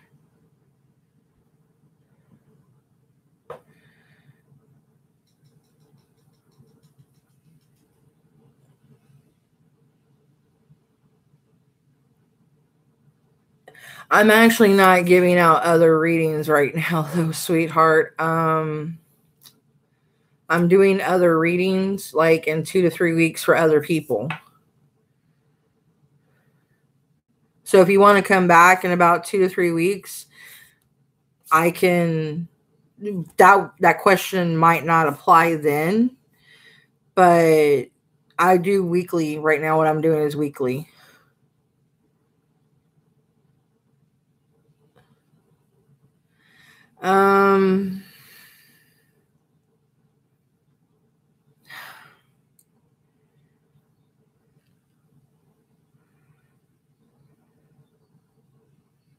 No.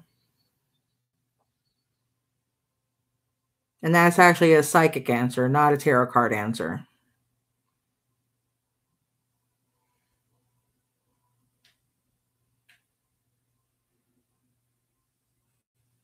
Anything else, sweetheart?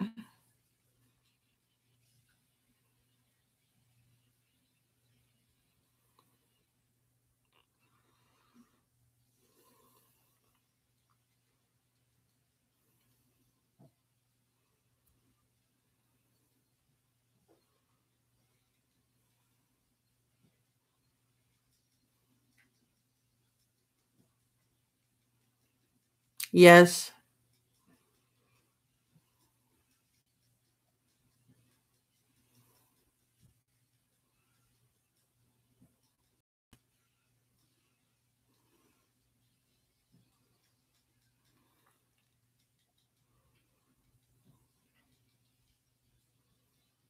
Just do me a favor. If you're with this person, please don't hurt this person is all I'm asking.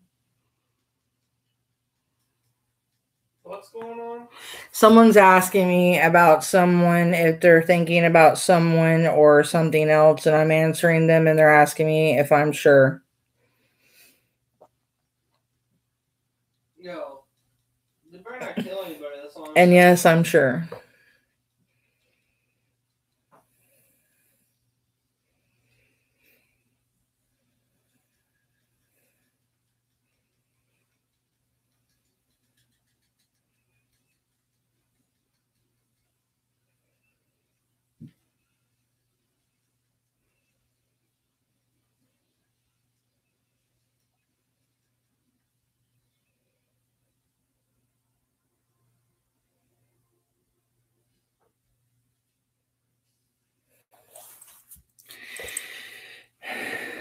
I can tell you that,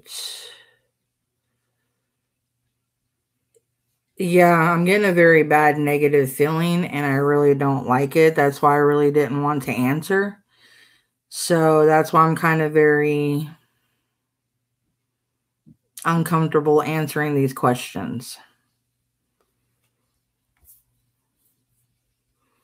I'm getting a very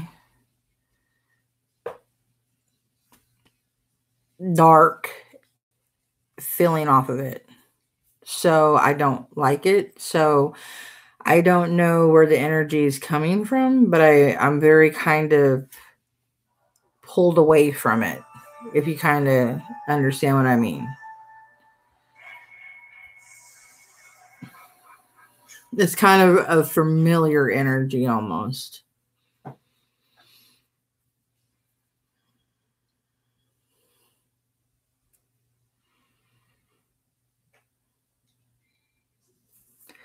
No.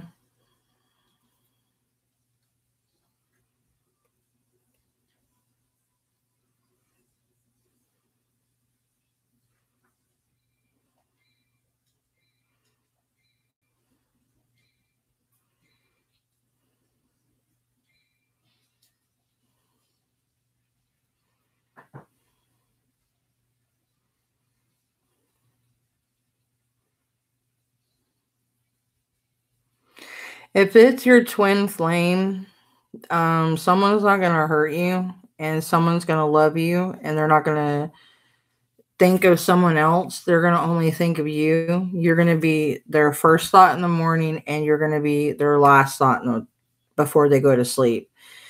And just because they're a Virgo doesn't mean they're your twin flame. I could be a Virgo. That doesn't mean I'm your twin flame. You know, it's not based on astrological anything. It's based on if you mesh. Okay. I can tell you right now, it's based on two people, souls. Okay. Souls only. And if your soul and her soul do not go together, then it's not going to go together. You can't make something work that's not meant to work. And I'm telling you that from someone who's actually put love spells on people that try to make something work that does not work. Okay. Tell them that's not worth that. It is not worth it. I know from first experience. You can believe them all you want. That's fine. But when you find out that I told you the truth, you can come back and tell me thank you. Because you seem very, and don't get mad at me, you seem unstable. Because I'm getting a very shaky and a very like squiggly symbols around you. I don't even have to see you, but I can feel it from you. So I feel you being very unstable. And I see her being as a narcissist. So no, she's not your twin flame. So you can get mad at me, but I'm going to tell you the truth. And I'm not going to pull out my tarot cards to prove anything. I'm a clairvoyant. I'm a psychic. It's fine. I don't care. I'm not going to toot my own horn. I'm not being mean to you, sweetheart. I'll tell you from first experience that you don't believe me? You can go pay my friend, Tarot with T. Tell her which flame sent you. And she's my friend. You can go pay her money and tell her to give you a tarot card reading. That is how serious I am. Go talk to her. She will tell you that she's not your twin flame. And she will tell you the same thing, that I'm picking up on a very funky energy from you. And homegirl maybe having someone else around her, yes. But your energy is also what I'm picking up on. And I don't know if someone else in the room is picking up on it but me. But there's a lot of uncertainty I'm feeling about you. So when I get that kind of feeling, dude, it's not that I'm being hateful. No, it's okay, baby. It's okay. It's okay. It's okay. And I'm not being mean. It's not that I'm being judgmental. Hold on. Okay. Oh, there's my son. Hello. How are you doing? All right. So I'm going to be real with you for a second. From what my mom is saying, if she's using you and if she is going to be like, oh, you're so great, you're so amazing and all that stuff. And I'm doing okay. I'm doing pretty good. Look, okay. I'm going to be real with you for a second. That's my oldest son. I've been in the same shoes as you have been before. You know, you think you love somebody with all your heart and oh, excuse me, in all your might, and you know they think they really do care about you. Yeah, I do look like my mom. I just want to let y'all know that. Well, I want to let you know that I've been in a situation like that before, to where if you I've actually saved him from 3 relationships. Yeah, if you are caring about a person, but they aren't recuperating the same type of feeling towards you, they're reciprocating. No. Reciprocating. Well, reciprocating, recuperating, that different type of thing. Same thing applies. But all right, we're gonna continue there. So, from what you're talking to my mom with, I'm actually dating a Virgo right now. I'm a Taurus. We're not even supposed to be clicking and mashing at all. We're basically the same thing, but me and her are actually doing pretty freaking well. Are you a psychic also? I'm just a guy. He's a Templar. He's trying to be a Templar. I actually am a holy warrior. I'm a Templar. I'm learning different types of things, and I can tell you that. Hey, baby. One, I know that you're having a lot of issues at home. I know that you're having a lot of difficulties right now, and you want to depend on her, but buddy, you got to depend on yourself first before you can do anything like that. I'm going to be very blunt with you. I'm going to be very straightforward. The only person that's going to save you out of that is yourself. The only person that's ever going to get you out of that situation is yourself. My mom was able to help me through it because I put myself in those situations, but at the same time, I, for one, wanted to help these people. I wanted to make them feel things that I didn't feel, because I was depressed during this time because of situations that were going on. And now I'm doing okay. I'm fine. I'm doing perfectly good. But with you, buddy, if you are really having that much issues, the best bet I can tell you is that you need to focus on yourself, and you need to love yourself first, dude. Get healthy, get fit, not get fit, but you know what I mean. But gotta get fit. But to be honest, just be who you are. Don't go out there and hurt yourself or do anything else like that. Stay healthy, stay safe, and just go for it. That's the best thing I can tell you. That's the best thing I can give advice for. Other than that, yeah, man, you're a good guy. I actually think you're pretty decent. Just relax your mind, relax everything. If there's any trouble out there, you can get the help. And you can let the universe guide you and show you the true path. I can manifest her. What do you mean you can manifest her? The freak. Hold on. What do you mean you can manifest her? You're saying like she's a spirit or something? You're not talking about like a succubus or concubine or vampire? Oh, that might be what you're feeling. Are you talking about like an entity female? Like succubus, vampire? I thought he was actually talking about a human, not an entity. Oh boy. Thank you. My youngest is my wild child. They're both my wild ones, but I work hard on teaching them Alex both good. Straight up, I don't give a shit. Alex be like, screw her. Yeah. He's my youngest is my more blunt one, even though he's a sweetheart. But when my youngest gets his wild words going, like his wise words going, it trips people out. They're just like, what the? Yeah. Here, let me see what he's saying.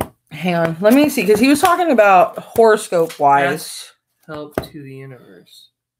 You're awesome. You did good with him. You're both awesome. Hang on, he's talking about astrological, because I don't have my astrological book. Do I have my astrological book out there? I don't know.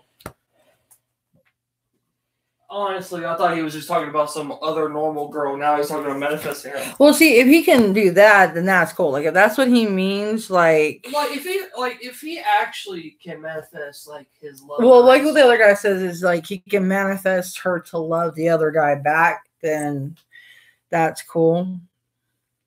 Yeah, that's perfectly fine. Yeah, you can actually ask the universe for help. That's cool.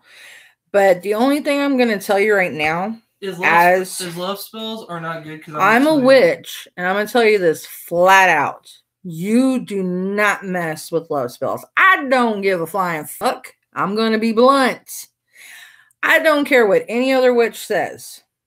I'm friends with voodoo people. I am friend with hoodoo people. I know they do it, and I've talked to them, and a lot of them do it, and they know how I feel about it. I do not play with the weave of fate. I don't do that shit. The thing is, I'm telling you that now. You mess with the weave of fate, you're going to pay a lot more than you think. Do not fuck with it. And proof and evidence, I can tell you about the story. How do you ask for help? Here, I can answer that. No, I can do it, baby. I got this. Well, I'm running on low juice. Look. I will make sure I get through it fast. We are all blunt. Yes, that's very true. Look. You are fine. Look. You're 16%. I'm at 25%. All right. So, first, the way you want to ask for help is listen to calm music. Listen to calm music, and then think about. He can prey upon Aphrodite one. Well, no. Wait. This is 10 times where.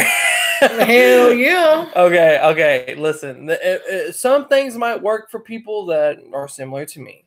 Anyways, listening to music and thinking about, think about your thoughts.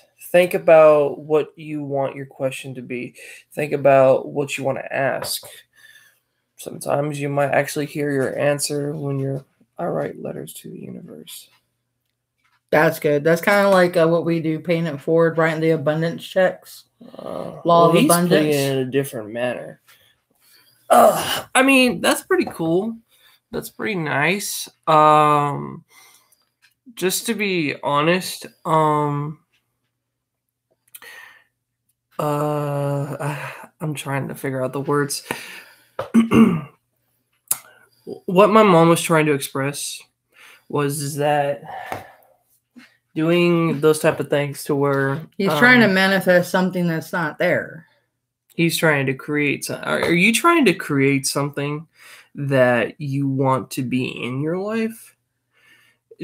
Are you like wanting a friend or something like that? You can't. If you make something. No, he says that there's a Virgo. The one thing he's talking about, he calls her Virgo, and she's a Virgo, and he said that she's his twin flame.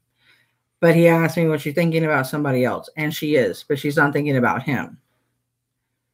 But he's saying that she's his twin flame. And I'm like, she can't be your twin flame if she doesn't have feelings for him. Because I'm not picking up that she has feelings for him. Okay, so it's a one-sided love. All right. Oh, that's tough. Okay, so if you really think that the person you love really does love you, well, they're going to be there for you. I see 11. Buddy, I'm going to be straightforward with you right now. I don't really believe what you're saying. Numerology. He's doing numerology. But the thing is, you can't sit here and manifest hold on. that ain't there. No, Mama. Give me a second. I don't care if you're going to like me for this or not. You can't make somebody love you. You can't make them feel the same thing towards you. And if she doesn't like you, well, I'm sorry, she doesn't like you. You could put in the effort and see if someone will. But that's taking them out. I mean, hold on. If you like the person and if they don't like you back, then it's not worth it. You shouldn't even do them. That doesn't sound like it. Okay, hang on, baby. Let me handle the rest of this. I got this. Okay. Yeah. Okay. Yeah, because Okay, dude. This is the best advice I'm gonna give you. And then we should just call it day. Okay, look. I'm picking up she likes somebody else. Okay. If you're not actually going out on dates with her, she's not holding your hand, she's not doing anything romantic with you, and you're putting in the work, and she's not doing anything with you, you cannot force it. Okay. That means I know that you feel that it's meant to be numerology. It's not something like it's there for astrological purposes, as in for us witches to use as a different way to work things. but you have to understand how to work it. And you're misunderstanding the whole entire thing of astrological. And this is where people get it mixed up. And this is where you're seeming crazy. Okay. She's not hiding nothing from you, sweetheart. She's trying to be nice and let you down easy. She doesn't want to hurt your feelings. She does not like you like that. She might like you as a friend, but that's just it, sweetheart. Okay. You may see coinciding numbers, but the 1111, they put that on us. And the coincidence with that was bad signs. Yeah. 1111 is a bad coincidence. It's not a good thing. Just like 4444 is death.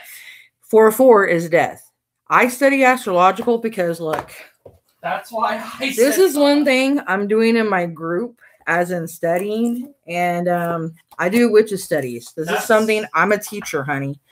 So that's why this is something I would not stake my life on something like this, because as a teacher, I would suffer massive karma for me misguiding you. Some signs of 1111, there's a certain lineup for it to be good. But the way he's doing it, it's not. Because he's seeing it a different way. Okay. Star. I already told you I'm not doing personal readings for people right now. I will do a reading for you. Okay, 2 to 3 weeks. I will do a personal reading for you. I owe Nikki one. I owe a few other people ones. Okay, I'm gonna be blunt with you. Hang on. I got this, sweetie. Oh, I got this. He's not stopping. I'm gonna tell him the You, story. for one, no, you have an obsession with her. Like my son, for one, he was dating a girl. Okay, I'm gonna put it to you like this. This girl, for one, I'll explain it to him. You're gonna tell him about Sarah? Yeah, I'll tell him about Sarah. Okay, my son's gonna tell you a story about a girl. Okay, and you need to benefit from this because you're misunderstanding this. And then I'm gonna end it. And then I'm gonna have him end the video for me, guys. Okay, so I love you guys. This was fun. I had fun reading with y'all, and I will see you guys on the next one. I'm gonna have my son tell y'all what's up, and he'll end it. And then don't close it all out because I need to share it to Facebook. That's fine. I got it. But I do love y'all. It was fun chatting with y'all. Nikki, Blue, who else stayed with me? Of course, definitely you, Star.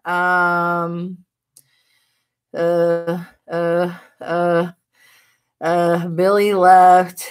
Damn it. Whoever else is in here that I don't see, I love you guys because I gotta go potty. But I'm gonna let him. I'm done telling the story too. So yeah, I'll let Angel take care of y'all. So y'all can call him Archangel or Angel, whichever one y'all want to call him. Y'all can call me Flames. So yeah, love you too, Nikki, sweetheart. But I'll probably be on later tomorrow. I will be reading Solomon. I'm teaching my students about Solomon, and I posted on Facebook. So I'll let him do it, okay? Here's Archangel. Take it away, Bubba. Okay, hey guys, how y'all doing? Yeah. So I'm gonna be real with y'all for a second. I was dating a psychopathic girl. She made me feel like I was, this amazing guy, like I was very important and all this, that, and the other. Last time I talked to her, she basically made me feel like I was nothing. She was pulling on my strings for almost a whole year. Almost a whole fucking year. And I'm going to be straightforward with you, Star. I was talking with her. Hi, Nikki. I was talking with her. I met her on Discord. I was chatting with her because I was looking for something that would fill up a void inside of me. And to be honest, she was crazy. She was absolutely wild. Like wild. Like I'm the type of guy that likes that type of craziness and wildness, but there's a certain limit to how much I can take. Now with you, Star, I'm gonna be straightforward with you. My mom's not gonna be putting no love spells on nobody. My mom's not gonna be putting no love spells on anybody, anything like that. You can't use the astrological science to put love spells on anybody because, one, that would make them go insane. My friend got a love spell put on him, And he's literally needing hardcore therapy because of it now. It's so bad that he literally smells the girl's scent that doesn't even live in Texas anymore. He's literally hearing her voice. And like I said, she doesn't even live here no more. He got out of a relationship due to a lot of abuse from.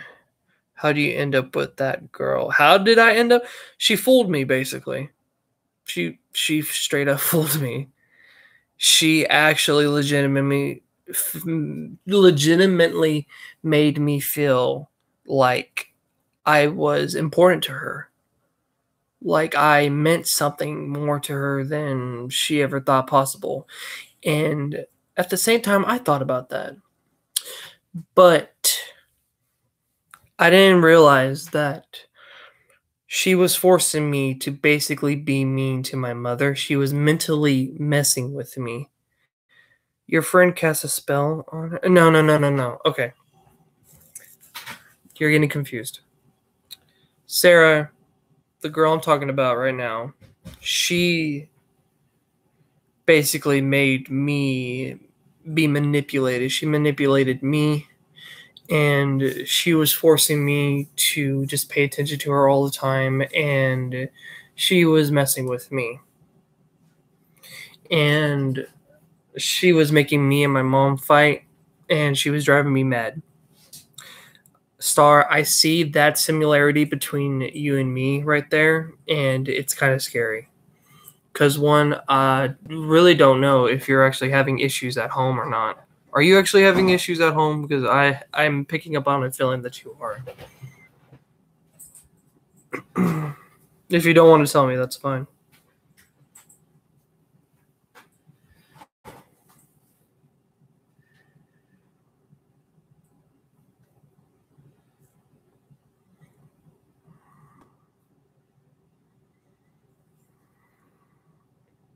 It's very quiet now. Star, are you still there with me, buddy? Might be typing. I think he is typing. I'm asking him a question if he's having actual issues at home, because if he is, then I think that's one where I'm getting that chaotic feeling from. He's young too. He's not old. That's for sure. I think he's around your age. No. He's younger. He's like 16, maybe 17. I think right close to you and your brother's age, I'm thinking. Yeah.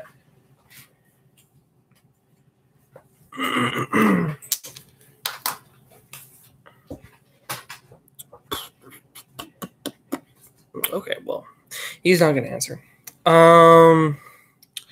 Basically, like I said, my mom's not gonna be putting no love spells on anybody because it drives them crazy. It drives them out of their mind. And basically, if you want to kill somebody, you could just place a love spell on them and bam, you could literally manipulate somebody and just go be psychotically in love with them. And sometimes, can you cast spells? No. Well, I can cast spells and I can use them, but I'm not casting them on anybody. Yeah, because you know. Does she know how he feels about her? Does she know how he feels about her? Actually, I'm actually friends with her. I actually am friends with she's changed from the last time she did that. I told her and I warned her about not to do that anymore. I'm actually good friends with her. But with him and her, she literally can't talk to him anymore without him going crazy. Oh, you told him about Jose and Genesis. Yes. Why can I not cast spells on people? One, because I'm not doing that. That's wrong. I made a vow that I would not cast spells on anybody. Look, buddy, I literally go after creatures and monsters that have done my family wrong. I'm not going to be going after humans or anything else like that unless I'm protecting my family. So I'm not going to be casting no love spell on your so-called talking about stars. Yes.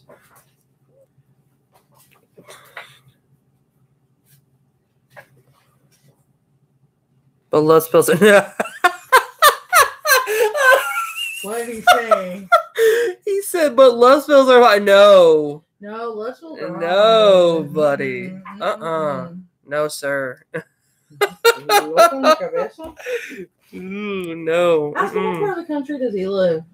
He ain't gonna answer that. He No. didn't even answer my last question. No, I just want to know what country. He doesn't have to tell me what city or anything. I just want to I know. feel like he's from India, which would explain a lot.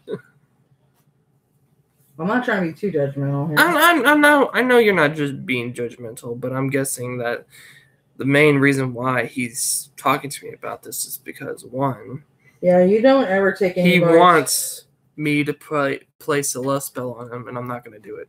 Sorry, I'm not going to do that. Why Unlike- does he want a love spell placed on him? No, he wants a love spell placed on her, the girl he wants. And no, I'm not going to be placing no love spell. That's just messed up. He's not listening. I see that. I missed your question. First, Star, where are you from? Where are you from? What state or what Country. are you from?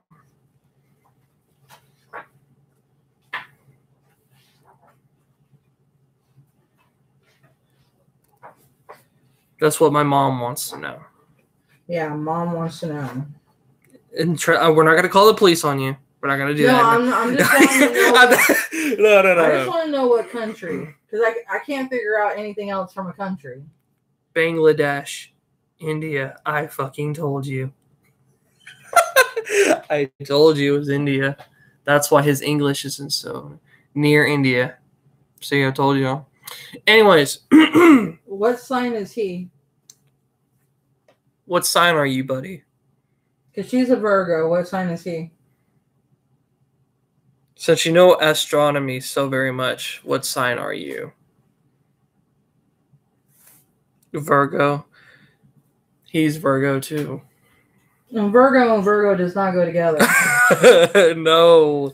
That's a clash. You did. Yeah. Yeah, my ability is actually pretty fucking strong. I don't like people seeing it, but in this case, you guys are. I am a student. Trained him well. Well, your teacher must be guiding you in the wrong direction. Okay. So I'm gonna end this now. Why did he just say your teacher's guiding you in the wrong direction? I said that his teacher's guiding him in the wrong direction because love spells are not good. Love spells are not. Yeah, love spells are rule 101 wrongo. Yeah, no. I don't know who your teacher is, but they need to re-sign their teaching skills. One, I'm not placing those spells on nobody. Because a true witch for one, is mysterious enough that people. My teacher don't teach me spells. Well, good. I'm dead ass serious. Good. Yeah, you don't need to learn any. Like I said, I'm not placing no love spells on anybody.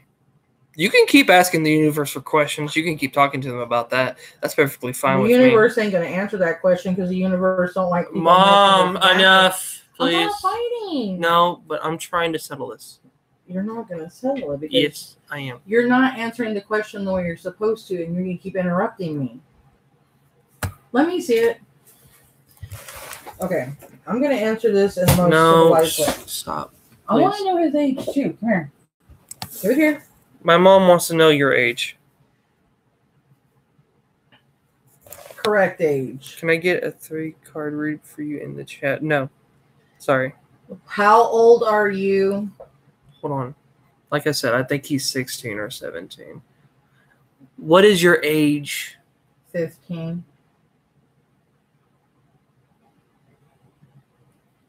Or maybe 18. He said 15. Yeah, he said 15. Right. He didn't even hear you. Okay. Why? One, you're too young. You're too young. Second, you're in high school. You don't even know nothing about love, sweetheart. Yeah. Oh no, he might be in middle school. I was in middle school when I was 15. Yeah. Anyways, I'm gonna hurry up and end this. Nikki, I'm sorry for taking your time. Thank you. Like I said, I'm not placing no love spells on nobody. I'm not placing spells on humans. I'm not doing that. Star, listen, buddy, you got game. I believe in you, but that girl doesn't want you. There's a billion more girls out there. You're in a private school. Well, when you get out of school, go look for it. Okay? Go look for all those girls, but just don't kill anybody. Just don't go crazy or psychotic on everybody. Don't kidnap them and put them in the trunk. Yeah, don't be like Deadpool, where the Indian guy kidnapped the his fucking rival. Yeah, don't do that. I got him in the back of the trunk. Yeah, I got him in the back of the trunk. Well, do not place any spells on anybody. Don't. Sure. Look, there's something I need to tell him. Let me see it first, and I'll end the video myself. I'm gonna get to it, but Star, I'm gonna end this video because, like I said, I'm getting tired and I get very cranky when I don't get sleep. Nikki and everybody else, I hope you all have a wonderful night. Star, I hope you. He's fucking with me. Okay, I'm gonna end this. What is he saying? He says, "I study spells. I read No, books." I need to tell him. He's not understanding it, boo. He isn't listening. Let me see this. Fine. Hang on. I'm going to bed. Okay. I'm wasting my time. Okay, go lay down. Okay. I'm about to re-sign my little idea. Quit. Okay, guys, I'm gonna explain this real quick, and then I am gonna end the video. Okay, Star. The reason why we're not casting this, and you can end it, and I'm gonna. Okay, if you're reading Wiccan spells, then you understand the law of three. You don't mess with free will. And messing with free will, that's love. Love for one, any type of things like that, you don't do. You don't mess with anything that deals with natural causes, natural, nature, anything of that cause. That's something that you do not do. That is one thing that is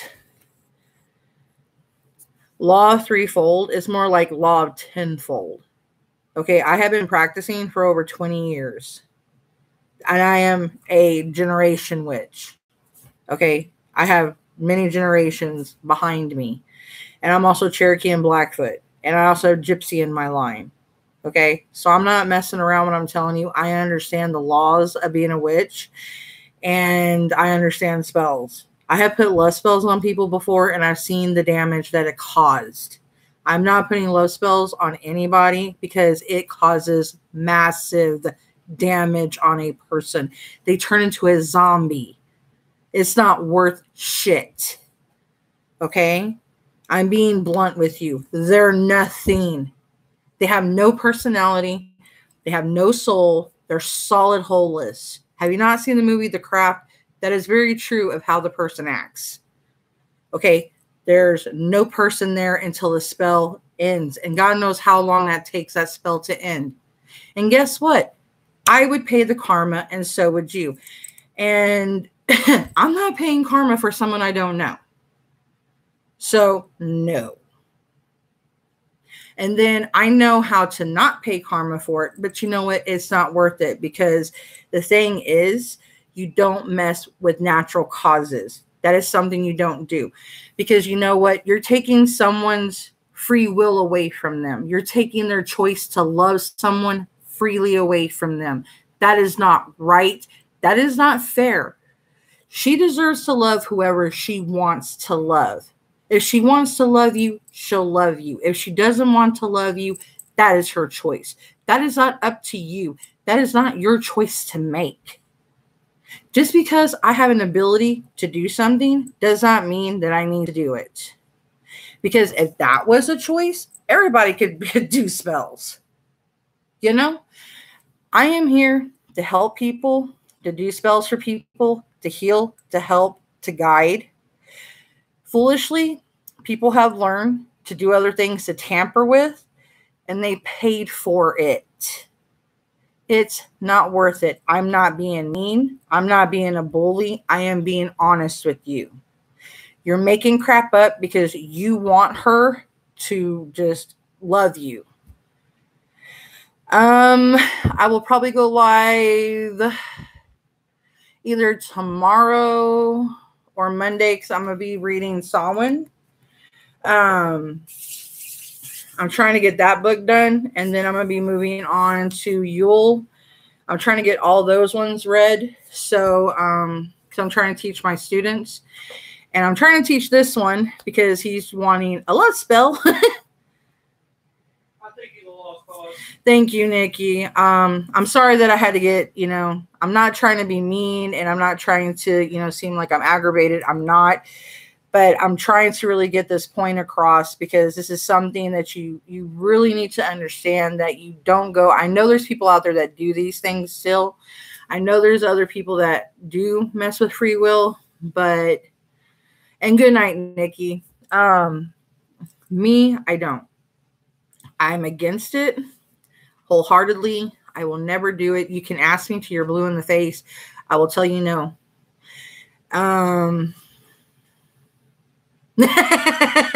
Okay, girl. So you need to understand that, Star. So if you get someone to do that, you're taking that away from her. And that means you're being a jerk. And that shows you're a bad guy. And when she comes out of it and she realizes it and she snaps into it, she's going to hate you. So you'll have to live with that. Do you want her to hate you? That's another side effect. So think about that. You want to live with hate, because when they come out of that love spell, all the memories that they have for everything that you made them do, they'll have that. And that's going to all come back with hate, resentment, and everything else. And she'll make you pay. Yeah. And believe me, it'll be 100 times worse than what you think. She might even beat your ass. So you're not even thinking about the full thing. She won't even love you. It'll just be, when you go to kiss her, her lips won't even move. When you go to hug her, she won't even be hugging you. Like I said, it'll be like dry humping a mannequin. Quite literally. And that'll be like, yeah. Why not just have her in your life as a friend, then do something stupid? Because, think about it. You do something stupid like that, then you're never going to have her ever again. So you need to think about your decision and be mature about it and grow up. That's what you need to do. So you wanted my honest answer? This is how I raise my boys. And they're good gentlemen. And they understand, and they've come to me, and they've made good decisions. And you see how my boys are. They understand. You do not mess with someone like that. If someone doesn't love you, fine. Move on. It's not something you harbor. You don't sit there, oh, you're going to love me. Oh, you're going to love me. Oh, you're going to love me. You don't act like a creepy freak. That's why she ain't going to never like you, because you're stalking her. You're acting like a creepy psycho. And you wonder why she don't like you? Dude. And then you're sitting here going to people, asking people to put love spells on her, saying she's your twin flame, saying she's meant to be with you. Honey, I'm telling you as a woman, if I had a man saying this kind of crap about me, I would put a restraining order on him. Okay? From a woman's perspective. You want to hear it from a woman. If a man was doing this about me, if I heard about it, honey, I wouldn't even have you even an inch within you wouldn't even be 50 million miles within me. And believe me, that is respectful, because it's creepy. I wouldn't even have you as my friend if I found out about this. This is how bad that is. I'm trying to be nice to you, to tell you to straighten up your act as a mother. If you were my son, I would whip your ass straight. You need to straighten up your act and get it together. This is as a mother to a son. Get your act together. Get your head straight. Because like I said, I see squiggly little dots. I wasn't lying to you. You can say, okay, bye. You're still on my channel. Take it to heart, sweetheart. I'm telling you this because I do care. I have 2 sons. I have 2 boys that I love dearly. And both my sons they're witches. And I taught them well. I'm telling you this No, they're not dots. They're confusion marks. They're like little squigglies. Like you're confused. Like musical. No. You have fog. Okay? I'm trying to help you. That's what I'm telling him, to get his mind straight. Okay? I have 2 sons that got their life straight. I have one in college right now that's going to be a chef. I have another son that's in automotive class that when he gets out of high school, he's going to go to college to be an automotive. He's going to be working on cars. They got their acts together. I'm telling you, as a parent that if you were my son and I would care about you, and I'm telling you right now, I care about everybody I talk to, and I care. Okay? Be friends with this young lady. Move on with your life. Focus on your school. Dedicate yourself to your schoolwork, okay? Work on building yourself up. Work on moving up the ladder. Focus on that. And then see what life brings you. Don't worry about girls. This is what I told my boys. If a lady comes in your life and she's meant to be in your life, the gods and the goddesses will put her in your life. The deities will bless you with her. The universe will put a lady in your lap when it's meant to be. My son has a beautiful lady in his now.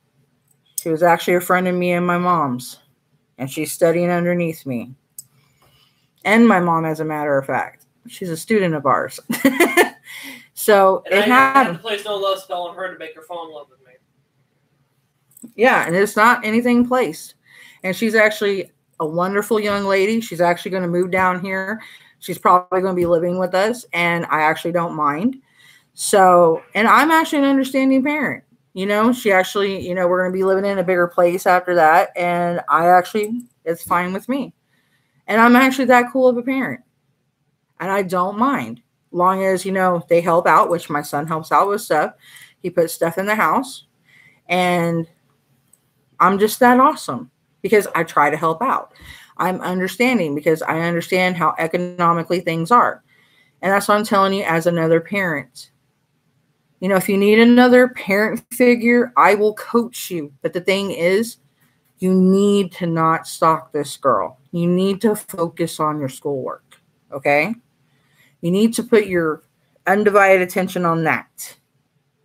And you need to take it from me. I know what I'm telling you because I have 2 young men that I've done a good job on. And I'm not the best person in the world, but I've done a good job on them. And I'm not going to lead you wrong. I mean, I wouldn't do nothing to hurt you. I have no reason to hurt you because I don't even know you from Adam. So why would I guide you wrong? I wouldn't want to hurt you. I told you the truth. You think I'm lying? Go up to her honestly and say, look, I want you to tell me the truth. It's not going to hurt my feelings. If you just want to be my friend, please just tell me. I won't be mad at you. Just be honest with me. And if she tells you the truth, don't be pissed. Take it as a grain of salt and be glad that she is your friend and let it go as it goes. But then think about everything I'm telling you and grow from it. Take that grain of salt, but remember, you can also turn it into a seed and let it grow from that. And you can grow a tree from that seed. Everything grows from something. So don't always take it as something bad. Okay, guys, I'm going to let y'all go. I love you guys. You guys have a wonderful week. And I will definitely, hopefully, see y'all tomorrow. I will have, hopefully, some more unboxings. For my ladies that do subscribe, I do BoxyCharm. I also do witchy unboxings, which I should be having my, I can't remember what it's called. Son of a bitch. It's one of my witchy crates. It's one of my witchy boxes. I've already done one. But y'all can look on my channel and see which, I have 2 witchy boxes I do. I freaking love them. One's Witch's Moon, and the other one is Witch's Crater. I've been so busy giving up advice. But I love you guys. Y'all be safe. Enjoy the full moon. Y'all be safe tomorrow. And be safe on your commute Mondays for sure. And I'll see y'all on the next one. Bye, guys. Good night. Good night, Nikki. Awesome. Bye, y'all.